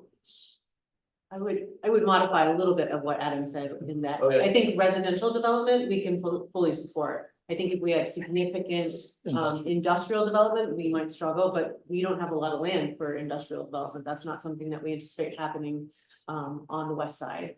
The other thing I would say is a number of our industries right now are right next to the plant. So when they discharge, that stuff comes in a little bit hot, as opposed to if it was up the hill and it got mixed with your shower and somebody else's dishwater water and all of that coming in together, it'd be much more diluted. So we have kind of a unique challenge in our plant. But the port area or the waterfront area is pretty built out. I don't anticipate another big industrial user coming in that area as well. So we are definitely, there are pieces of the plant that we're worried about. It's really more, I think, more of the industrial use. But as we look at creating an urban renewal plan for West Side and developing more residential there, we did not see the plant capacity as a significant concern for that development. Thank you. I don't know if you have more to add to that. Oh, no. A question for you. In the road fund, it looks like our revenues in that fund specifically are around $1 million and our ops are around $1 million. So all the capital improvements and whatnot we have in there are funded mainly through grants. Is that an accurate representation? Yeah, I mean, that's, yes, and I think that when we're talking about elevated, so when we're talking about elevated sidewalk, and that's sort of a representation that the additional funding will include that. Yeah. So. Is that the structure that we're looking at going forward?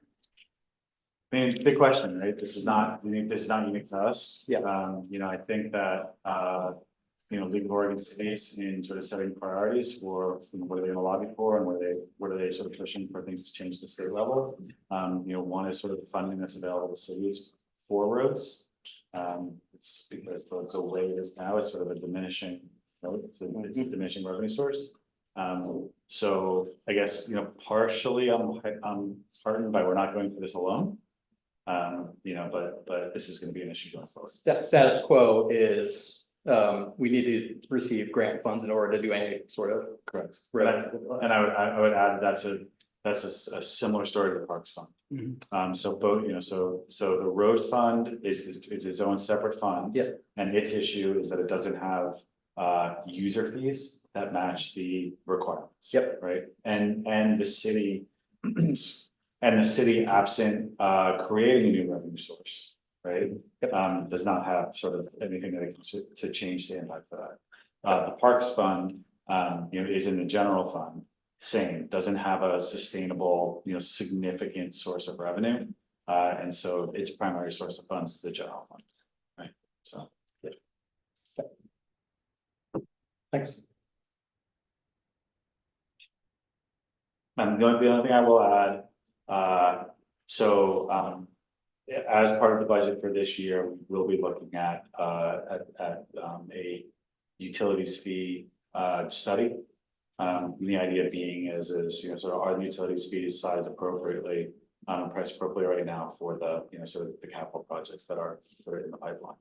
Again, because those funds are the source of sort of the source for those repairs and projects. And that's water, sewer, and storm. Water, sewer, storm. I'm glad I can bring down the room a little bit. Real better. What I do. Good. One thing I love to say is thanks to Chris and Haley. Those two spend countless hours. They meet weekly. attempting to navigate their way through, this, maybe rat race of, projects we have going on. There's a lot going on in Public Works, and that those two are huge asset to the Public Works, office. So, thanks to them. Thank you, Haley. Yeah. Stop sharing. Thanks. Thank you, Adam. All right, no further questions. We'll move on to the public hearing section. So before we move, did you want, is, no, we didn't get any clarity, but is there anything on Deep Hydro? We don't. I'm going to. Do you want to? I don't. You have a You question? can introduce the topic if you'd like. Yeah. I guess I had, I don't know if it's, I don't know what the answer is, but I had some questions about it being through the water fund versus general fund. For page are you the CIP is 193. And then, yeah, what funding is grant versus user fee or other, Like the general fund design, water fund, like talking about that. yeah. This is a project that would be in our water system. Adam had a picture of it that would actually generate energy. And I think Chris and I being somewhat new, don't have a full handle on if it will cover its own costs, if it will generate revenue in the long term. But I think Councilor Saunders' question is, should it live in the water fund? Chris and I made the decision to put it in the water fund because it is in water. It will be water staff who will be maintaining and working on it. But it is electrical in nature. It is producing electricity. More to say to that. I don't want to put words in your mouth. Well, no, I think that's valid. That's it. And part of this is hard where I don't know where things are at with, you know, what the Pacific Power, what they're gonna be paying at this point with their contract. I can say we signed, what did I sign this morning? Power purchase Pacific agreement. Power, Interconnection. the interconnection All agreement. right. Woo, woo. That was the, I think, the final critical path item for this project. So Well, I'm very excited. Congrats. But I guess we haven't seen as a council, you know, the projections of what costs are now, because I assume they've changed since, you know, we last saw this as a feasibility thing 4 years ago. And what projected revenues would be based on the rates Pacific Power would have agreed to. So there's a bit of a thing of like, yeah, if there's, and I'm guessing there isn't based on Pacific Power recently, but if there's revenue there, I think there's a question of should it be going to water or not, but or even if there's significant costs that aren't getting paid back in the timeframe we had talked about way back in the day, like should that be borne by water users? But I don't really know how to, without any information, I don't know how to change that or do anything with it tonight, so. I'm not sure how to do that or not. I will suggest, though, is that maybe we could have a short conversation about this, but then we could take it back to council for a fuller conversation decision, or we could look at next fiscal year. Okay. But And I also, yeah, I also don't want to delay the project occurring, so Sure. if you want to see it. Appreciate that. So, yeah. We'll know more if we run it for a year.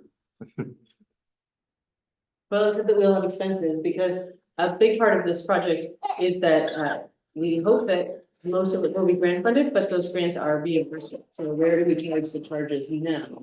And then we know that we hope to be reimbursed by them over a much longer term. So where should the dollars come to fund the project upfront, and then where should they be reimbursed? And it sounds like the universal choices are general fund or water. The your two logical options. Yeah. Or lottery tickets. I'm not gonna pick that up. So design and stuff has been going since 19. Do we know what, like, what's the projected break even time period on it? I don't think it's been recalculated since we have the, like, I imagine the power purchase agreement either just occurred or is still in negotiation. So this is where I'm like, I don't have a recommendation because I don't actually know. Is it hard to move it from one fund to the other in a year? Don't know. I mean, the issue has been, the project budget has not changed, the full design has in funds. right? That said, design costs have increased.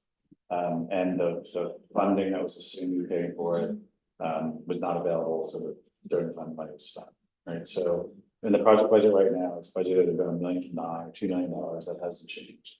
And the available grant funds, for the project are about $1.6 million, $1.7 million. So the remaining project funds have been funded either by the general fund, the other one. And so, again, this is, it is physically in the water line. And it lives in the sort of the water vault. The staff that will be sort of monitoring it, managing it, will all be monitoring the staff. And so, I encourage that it moves from the general fund, where there was no sort of source of revenue for it, of the general fund dollars, to the water fund, sort of where it exists and lives, where there's certain user fees that could sort of help it. And so that's sort of the crux of this issue.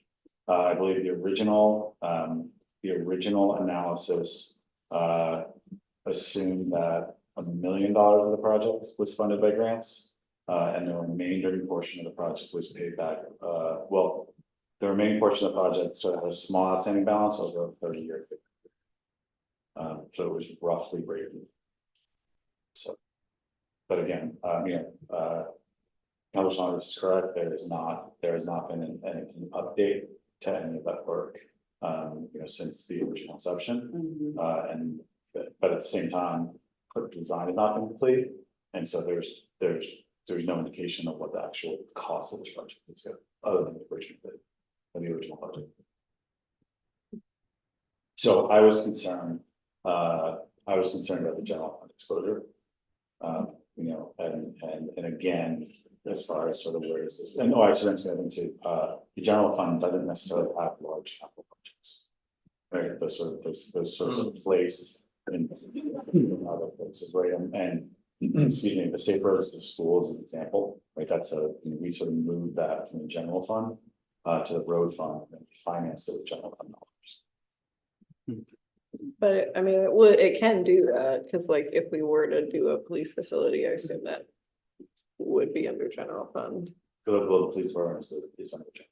So Although like if we do a new building, I might advocate for creating a facilities fund, that would be directed. Fair, Yeah. but I mean, like legally, the general fund can do capital projects. Yes, can. Whatever.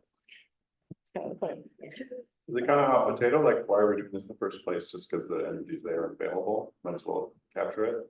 Even though it's not profitable. It's been a council goal for a long time. But from an environmental goal, like get in free energy, or is it to help reduce sewer rates, water rates? Mostly for the environmental goal. So we have a goal of the city being net zero by 2035. And then I will also say this is something a lot of folks have been moving towards, is instead of currently we've got the pressure reducing valves there, which costs us money to break the pressure. A lot of folks with these conduit systems have been moving to, you can do this, so you're generating revenue and also breaking the pressure. So you're kind of doing the double duty. But it definitely started from the energy. So yeah, I don't know what, maybe we just leave it for now, but I guess I have some larger question that doesn't really fit into this budget timeline tonight. So I don't know how to. I'm not hearing anybody suggest something to do other than leave it for now. Yeah, my opinion, I don't think we're talking about if to do it or not. Kind of the same question you did, but it sounds like we're doing it. And my opinion is, this is your job to kind of figure out where it lives to best manage the risk profile of this whole situation. And I would defer to Mr. Longinetti to, recommend the best place for something like this, of this kind of risk profile to live, to be able to, manage the whole equation. I don't feel like me or others maybe in a better idea.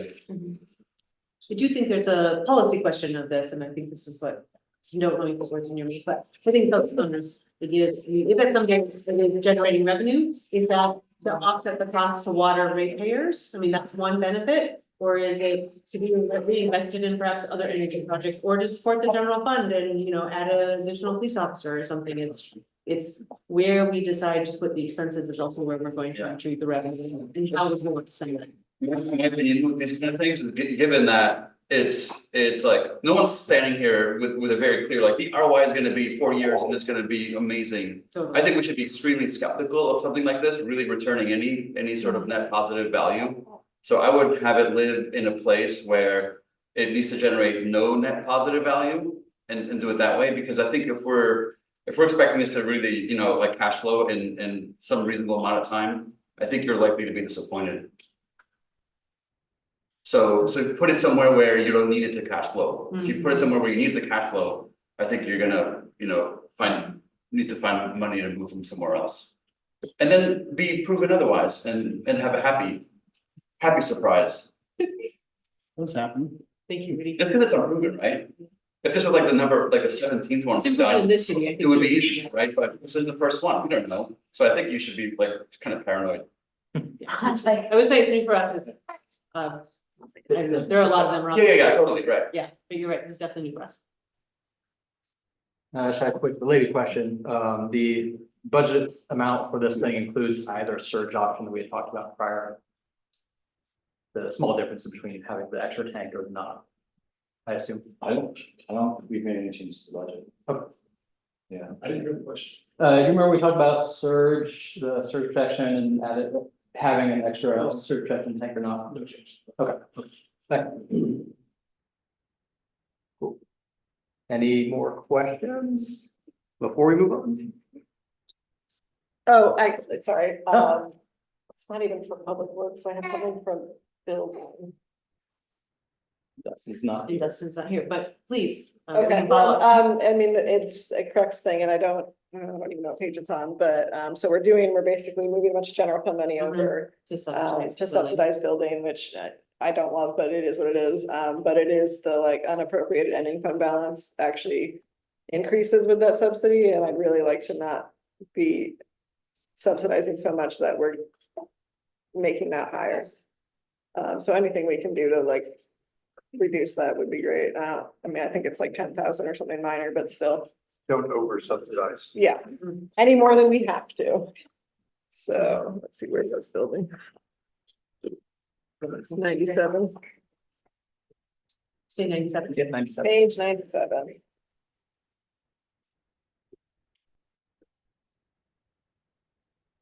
We're really 8 and 9, but. So yeah, it's about 15, okay, about 15,000 more being added to unappropriated ending. So reduce the. If we can, whatever that difference is. Yeah, I think the only, so, Budget not spent. so it's budget not spent. And so the issue is that, the transfer from the general fund will establish the sort of appropriation, right? And so should the building fund need additional money, there wouldn't be the appropriation to fund it. Well, but if it's Now, unappropriated any fund balance, it's not like it's contingency that could be used for building. so. I guess the idea being is I'm happy to reduce it by 15,000. From like 175 to 160. My only issue is that if the building fund needs more than 150,000, right, then we've lost the appropriation ability. Well, then, I mean, I guess should it be moved to contingency? Because the whole point is like that 15,000 can't, if the building fund actually needed it, we can't spend it. Because it's not allocated. Oh, you want? Like, so we can move Increase- contingency or increase something, contingency but to you 50 can't Instead move, of 35. you can't move unappropriated after the year Right, started. have a higher contingency amount, that would reduce No, the no. ending balance No, down to the same. Well, it hasn't started with this, but like, It's yes. We can do that. 50,000. and then we just wouldn't transfer over unless we actually need it. Would you like to adjust the budget or make a motion, whatever you do to adjust the budget Yes. on that line from 35 to 50? Thus reducing ending fund balance down $15,000. Yes. in the vein of not subsidizing any more than we have to, are you comfortable with me just taking the entire unappropriated ending fund balance and putting it in contingency? So you wanna have a zero? Yeah. Yes. I mean, this is why I'm asking, are you comfortable? So I'm not comfortable with that, because, well, and I'll just explain why, because then I'm making the budgetary proclamation that I have an issue that will do it next year. Right? Okay. Because I'm gonna have a zero from that. I guess in my mind, we do have an issue we're dealing with this. So, Seems kind of aggressive and dramatic to shoot for zero. okay, well, I will move, 35 to 50. yeah. Yes, Their general concurrence with that? We're not doing unilateral things here. Seeing a lot of head nodding, thumbs up online, good, good. General concurrence and head nodding. thank you all.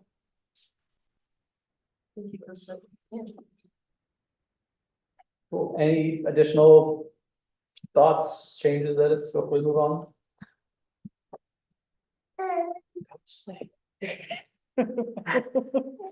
All right, in that case, I have a script. This is for the state shared revenue. This is the time scheduled for a public hearing regarding the proposed budget for fiscal year 2024-2025 and the use of state shared revenue for the city of Hood River. We'll now take public testimony. Is there any public testimony? Registered speaker providers testimony? No. Public hearing on fiscal year 2024-25 proposed budget and use of state shared revenue is now closed.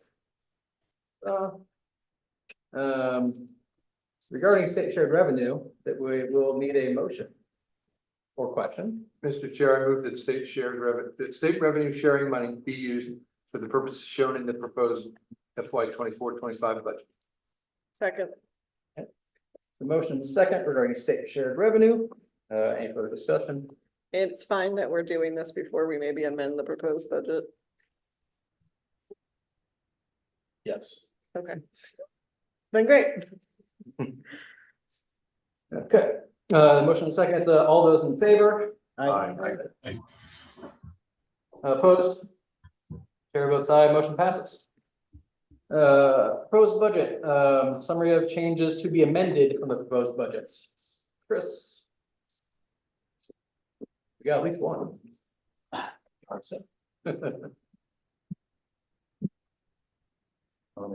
And Jen.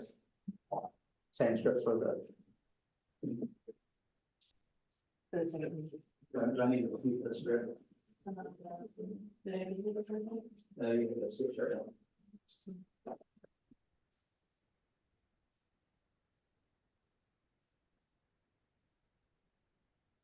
You are for this one. You are, is that the same stuff?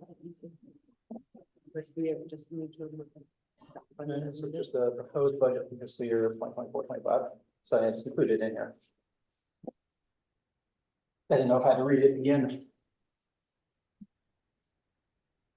Probably. Okay, we'll do. Just making sure. Hey, Jen, where are they? Oh, yeah, this is it. Got it. I think I got it. Yes. She does, she is very tired. Yeah. Oh, yeah, no, this is the ball. There's so much to look at. Oh, there's a yawn. There we go. Yeah, she's been yawning for about half an hour. Okay. The city budget meeting doesn't put it to sleep. At this age. Okay. We love this stuff. Oh. Can't find the share screen. Sure. Well, I think Adam got it all.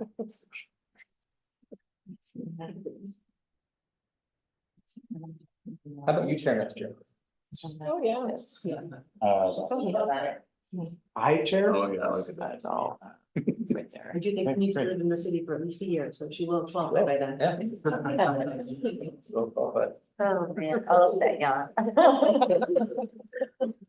Okay, so based on the discussions from previous meetings, as well as discussions that we've had today. There are a number of proposed budget corrections, modifications or additions that I would like to outline. This is the part where I get to publicly disclose all the errors that they've made and putting together the book, as well as additional discussions that we've had. So starting with the general fund, so just some general, and correct me if I'm wrong on this, Abigail, but the Saruta trip that was planned in the budget assumed that there was a like the 5-year, right, sort of. Right, like a big city delegation, city to city visit. Instead, I just learned last night that it's actually a school visit. And so we anticipate that the mayor will go to a mayor exchange, but it's not a full delegation visit, so it was comfortable removing 3 of the visitors. Yeah, so Travelers. So the impact of the city council, originally we had the mayor plus 1 additional council member. So we removed all the travel and associated costs associated with the council member. However, there was discussion of including some additional funds that were there for gifts and sort of other considerations in support of the program. So the net impact in the city council budget, in your book is on pages 49 and 50, was a reduction in an overall reduction in the Saruta travel budget by $1,350. City council IT services, there was a discussion of adding a technology stipend, whether this was to go for either software and or hardware, iPad, etc. So we allocated $100 per council member per year as a technology stipend. I believe that there was $100 in the budget, and so we've increased that to $700. So the budget impact is $600. Fire EMS audit services. This was an item that was budgeted for the current fiscal year. It was not spent for this current fiscal year. The project is underway. Is expected to be invoiced and completed this next fiscal year. And so this is just a carryover of unspent audit expenses from the current fiscal year to next fiscal year. The impact is $35 to the firefighter. I'm sorry, to the fire department in the general fund. Engineering revenue, this is page 43 and 44 in the budget book. We had a fairly low engineering income assumption, a significant decrease from the previous year, and the reasoning was assuming that there was going to be a relatively low level of sort of new development, consistent with the assumptions that we made for the planning department, consistent with the assumptions we made for the building department.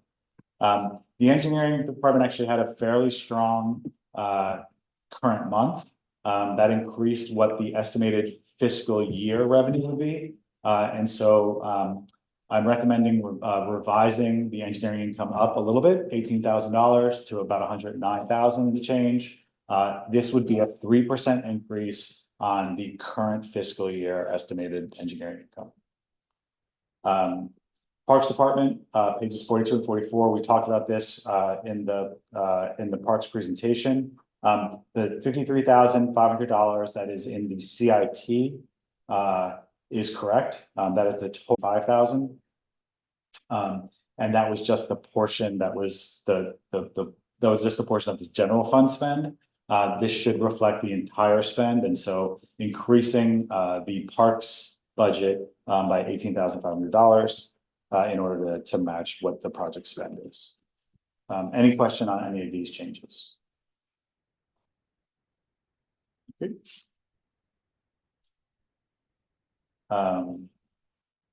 Additional general fund. So the Saruta travel, the trip also assumed that there was going to be 2 staff level attending Saruta. This has been removed from the non-departmental budget. Non-departmental is pages 29 and 31 in the budget book. So this is a complete elimination of this line item. Police contract services, the police is on pages 32 to 38 of your budget book. We had discussed that we had maybe missed or omitted a couple contract services, in particular RV towing. So we've added $5,000 for RV towing. There's some additional cloud expense that's associated with the migration of some of the videos and storage currently stored in servers to a cloud. So this is $65,000 in total expense. and that's an increase of a little over $7,000. Also in police and salaries and wages, this is just an estimate. Based on the collective bargaining agreement that has been agreed to, we updated salary and payroll, we were about $6,000 off. So there's a downward adjustment of about $6,000. But I think there's a question. I missed the last meeting where this was discussed, but during council, there was a conversation around $20 gift card vouchers for like Rosars and whatnot. Was that? Oh, for police. Wait, what? I don't know that we added that to a particular budget line. I think that, so this was, I think when, sorry. I don't know. Sorry. When police talked to council recently, I think was when we talked about the DUII Agency of the Year Award. I think Councilor Rivera shared that like if someone is like, I don't know, been caught, like there were issues, like maybe somebody got caught shoplifting at Rose Hour and we find out there's a family issue or something, and that's why they're engaging in this behavior. And I think the chief shared the story of officers sharing out of their pocket to provide a meal or groceries or something. And I think we had a follow-up discussion that we thought that we didn't need to put a specific budget line for that, that we think that we could, that officers really often are doing this. They don't feel the need to have it, or they might do it out of their own hearts, but also that if we really needed this, we probably had it from like a supply budget line or other pieces. But I'm looking to the chief to give more detail. Yeah, well, we did have this conversation. Because I met with we spoke, but Yeah. we all agreed that if someone had an expense out of their own pocket, kept the receipt, they could return it back to the office. And we would all agree that was a petty cash, we could take it out of our petty cash account, reimburse it based on the receipt, based on food.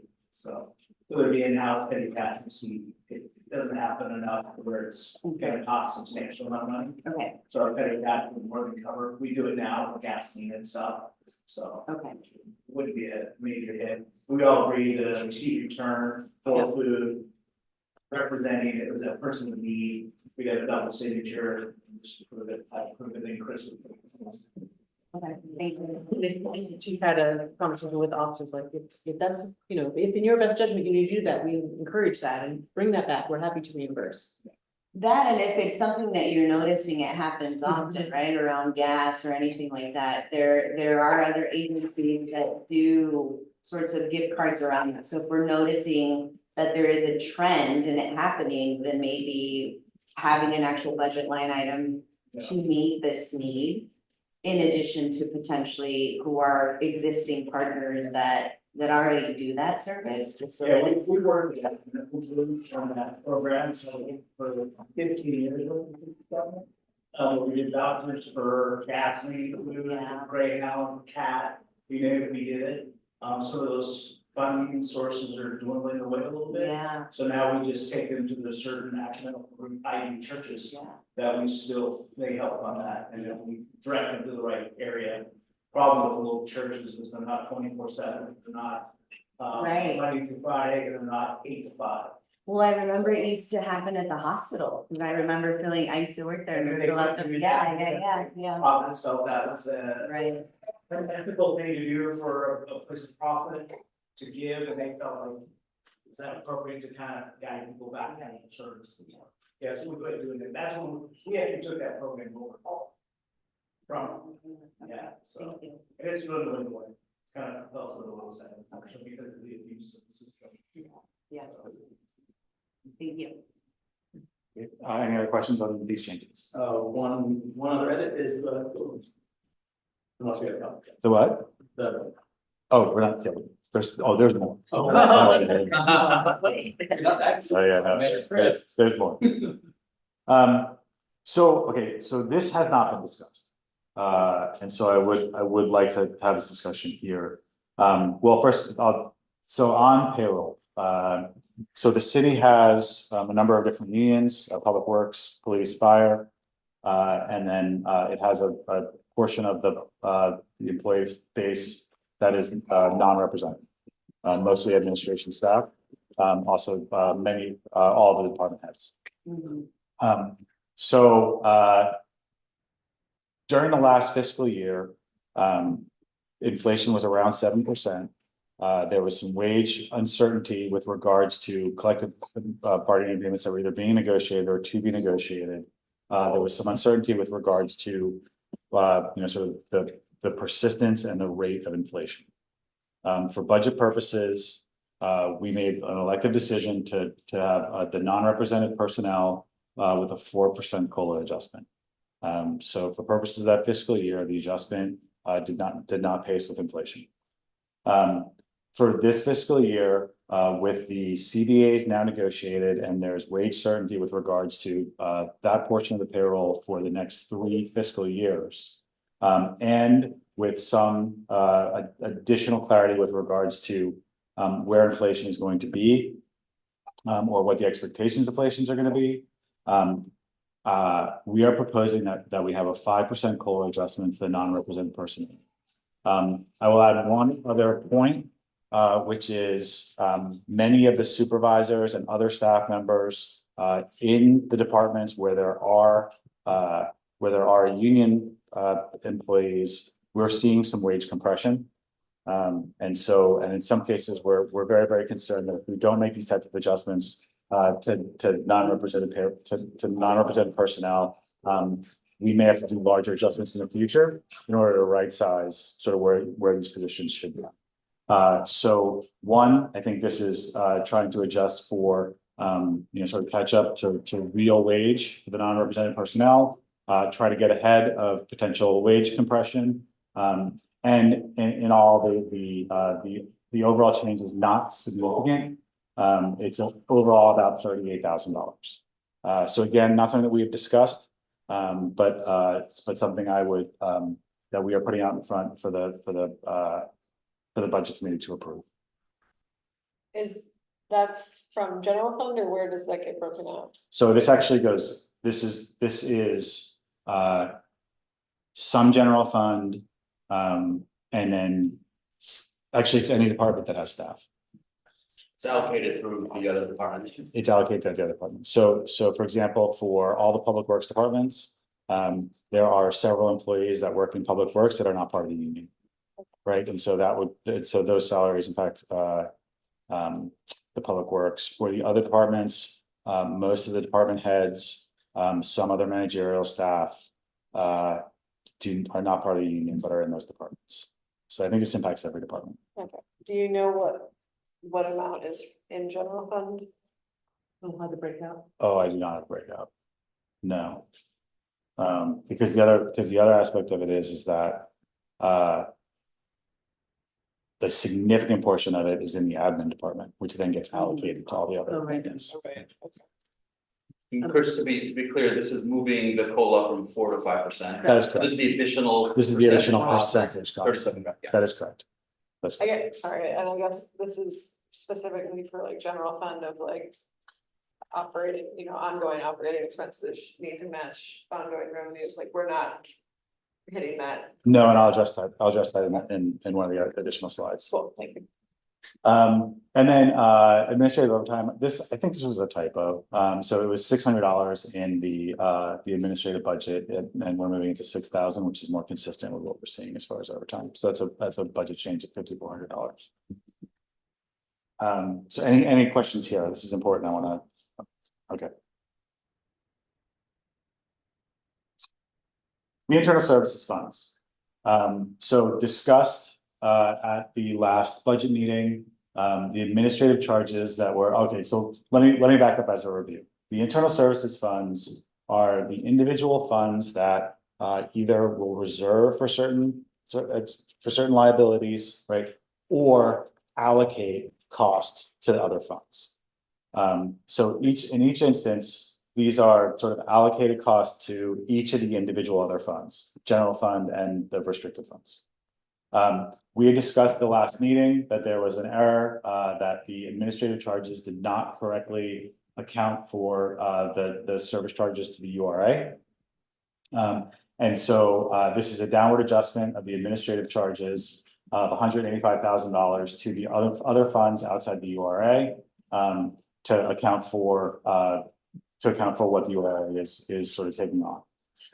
This is a zero impact because the reduction in the administrative charges revenue is offset by a equal reduction in administrative services expense, right? So this offsets, this is sort of a zero net change. Compensated absences, in reviewing, what we've reserved, for the compensated absences, we decided to make a downward adjustment, to reflect, what the charges are, actually going to be allocated. So I think in the budget book, it's $184,000 and change. We are adjusting it downward to reflect the actual department charges of $144,381. Again, no impact on payroll or budget. It's just the compensated absences revenue portion, just accurately reflecting what's being collected. This next one is a significant change. So the vehicle replacement fund, and as we discussed, each of the individual departments and funds is charged a vehicle replacement cost that is a expense in their individual departments or fund. And these are funds, physical funds that are moved to a vehicle replacement fund that are held for when vehicles need to be replaced. So in this fiscal year, this is being reduced and supposed to be reduced by a little over $300,000 for some reasons that are sort of unique to this fiscal year. One, we talked about this in the past budget meeting. We actually have a real interest rate this year, and the vehicle fund has fairly significant holdings, and so it's making genuine revenue and interest, and so it's appropriate to reduce what's being charged to the departments by additional revenue that the fund is being received, and so the interest cost that it's earning on its holdings is offsetting the charges to the individual departments. We've also made interfund loans to sewer, water. We're going to make some additional interfund loans this year. Those also earn interest, and again, was not sort of credited to the individual departments, and so we are backing off the loan interest that's being earned by the fund. This is beneficial to the individual departments, and this goes towards your comment. As far as helping to sort of balance budgets and reduce costs, because this is a direct discount or sort of savings to each of the individual departments.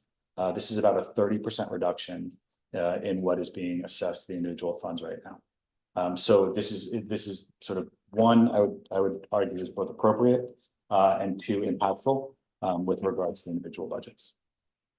What is the 96% funded now? So we are trying to keep the fund exposure at or near 100% to handle the liabilities that it With regards to vehicle replacements. Or I guess, what do you mean by exposure? So the vehicle replacement cost that the fund is being reserved against. So we're saving for 100% vehicle. Correct. We're not like half. Right now, we're saving for 96% of the vehicle.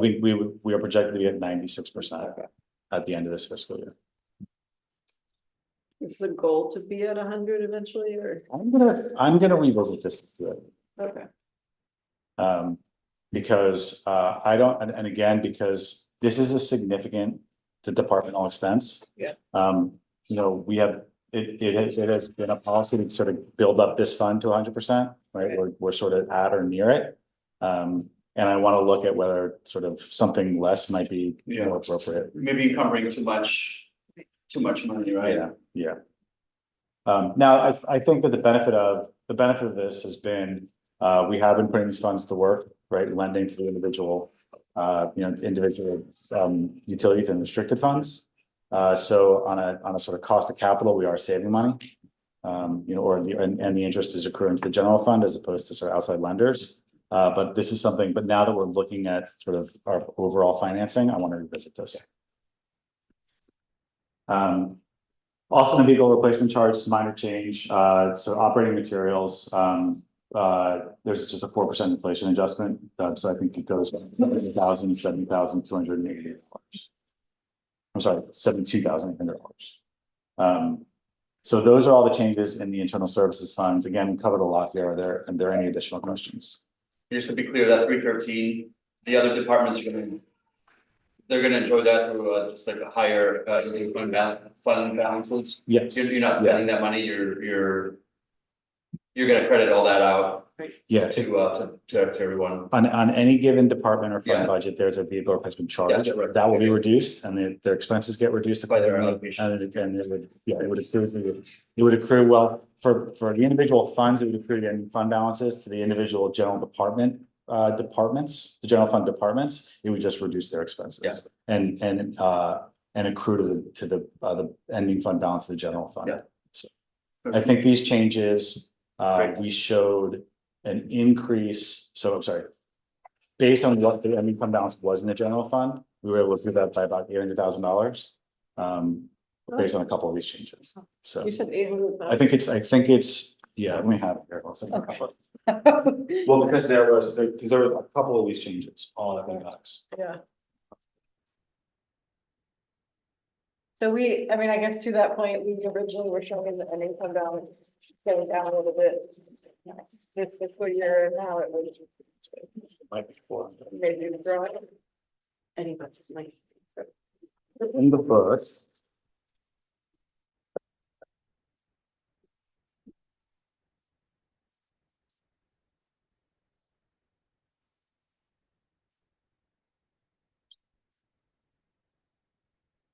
I'm sorry. It's not that soon. It's, Okay.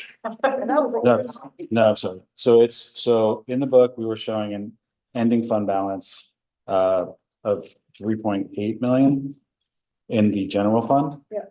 And with these changes, we're looking at closer to 4 Okay, so. to 200,000. Well, that's still nice. Yeah.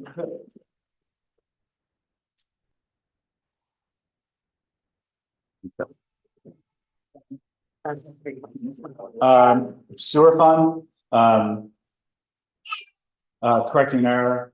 So in the sewer revenue in the 500 fund, we had sludge hauling fees, $33,000. Sludge hauling fees were moved to the wastewater treatment facility portion of the budget, and actually was increased to 70,000. So this is just a removal of the sludge hauling fees that were budgeted in the sewer fund. So this is a reduction of $33,000 in income.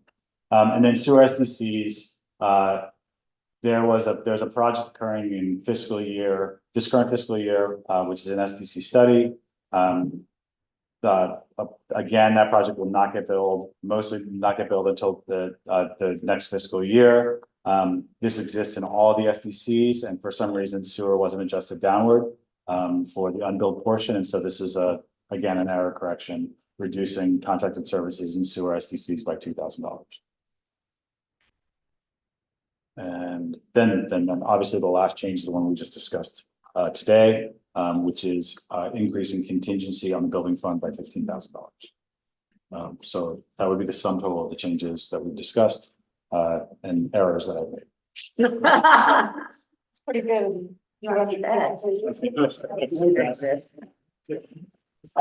Any questions about the proposed changes? Interesting. Stop sharing so the folks zooming in, yes. Great, thank you. There's no questions. I have another script. This is the time scheduled for public hearing regarding the proposed budget for fiscal year 2024-25. We will now take public testimony. Is there any public testimony done? The public hearing on fiscal year 2024-25 proposed budget and use of state shared revenue is now closed. Come again. Final deliberations. Anything else we would like to discuss or talk about regarding this budget? This water. Oh, yeah. Conservation. Yeah, okay. We talk on that. Yeah. Sorry, I forgot about that. It's a bonus. So just last month, came to my attention that the water management and conservation plan that the city has was submitted back in 2013. It's been apparently sitting at the state office. I reached out to Bell Design, who did the last plan. Stoner just got me a price tonight when I showed up here. And the cost to update the plan, just rough estimate 75K, so. We should probably 75, yeah, which I was just You looking, jinxed us. I was just looking for an estimate. I'll do it. Sounds like Megan did it. Counselor Saunders is in for the win. We should probably allocate something to it though. Okay. And I can reach out to another water district in town that just recently did theirs with Anderson Perry as well. I think they were more in the like 8,000. Were they? Okay. No, you did. All right. Yeah. Well, Like a statutory requirement? yes. Yeah. So the really ironic part is, it has been sitting at the Oregon Water Resources Department for a long time. I don't know, years and years, and then they sent us a note like this week or recently saying, you need to update this like immediately. Yeah, in 2018, the city asked for to put a administrative hold on it. I don't know a lot of the background. It was just a letter that I don't know if we asked for that or they did that because they couldn't do it. They couldn't get the things in a timely manner. I'm not sure the origin of the administrative hold. All right. I thought it was city, but it's. For the interest of, I think there's some future looking at bids or whatever contracts, but for the budget, we should put in 75,000 to the water. Which is general operations of water. Yeah. Yeah, this would go, so this would go in professional services. Okay. So right now, there's just 5,000 in professional services, and so that would go from 5 to 80. Okay. So, but that gives them the capacity to, I'm hoping it's cheaper than Up to that, that. but. Right. Okay. I'm being really subtle. Very. Thank you, Adam. Okay, other things, or I'm gonna try to make a motion. Anything else? All right.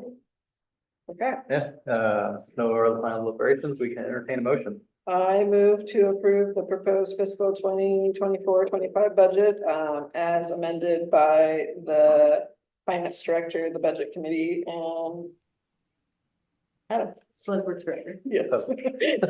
And public works director. And that. Second. My brain stopped. There's a motion and a second to approve the fiscal year 2023 for. Yeah, it's in this type on the thing. 24-25 budget. All those in favor? Aye. Aye. All opposed? Chair votes aye, budget approved. Also entertain a motion regarding property taxes. I move to approve taxes for the fiscal year 2024-25 fiscal year at the rate of $2.8112 per thousand of assessed value for operating purposes in the general fund. Second. Motion and a second regarding approval of property taxes. Any further discussion? All those in favor? Aye. Aye. Opposed? Chair votes aye, taxes are approved. And with that, adjourned. Thank you all. I wanna thank everybody very much. This is a lot of work, and I very much appreciate it. You guys. Thank you very much. So much, Chris. Woo! Chris, you got through it. Yeah. Is there one more meeting where? Yeah, exactly. This is it for you all.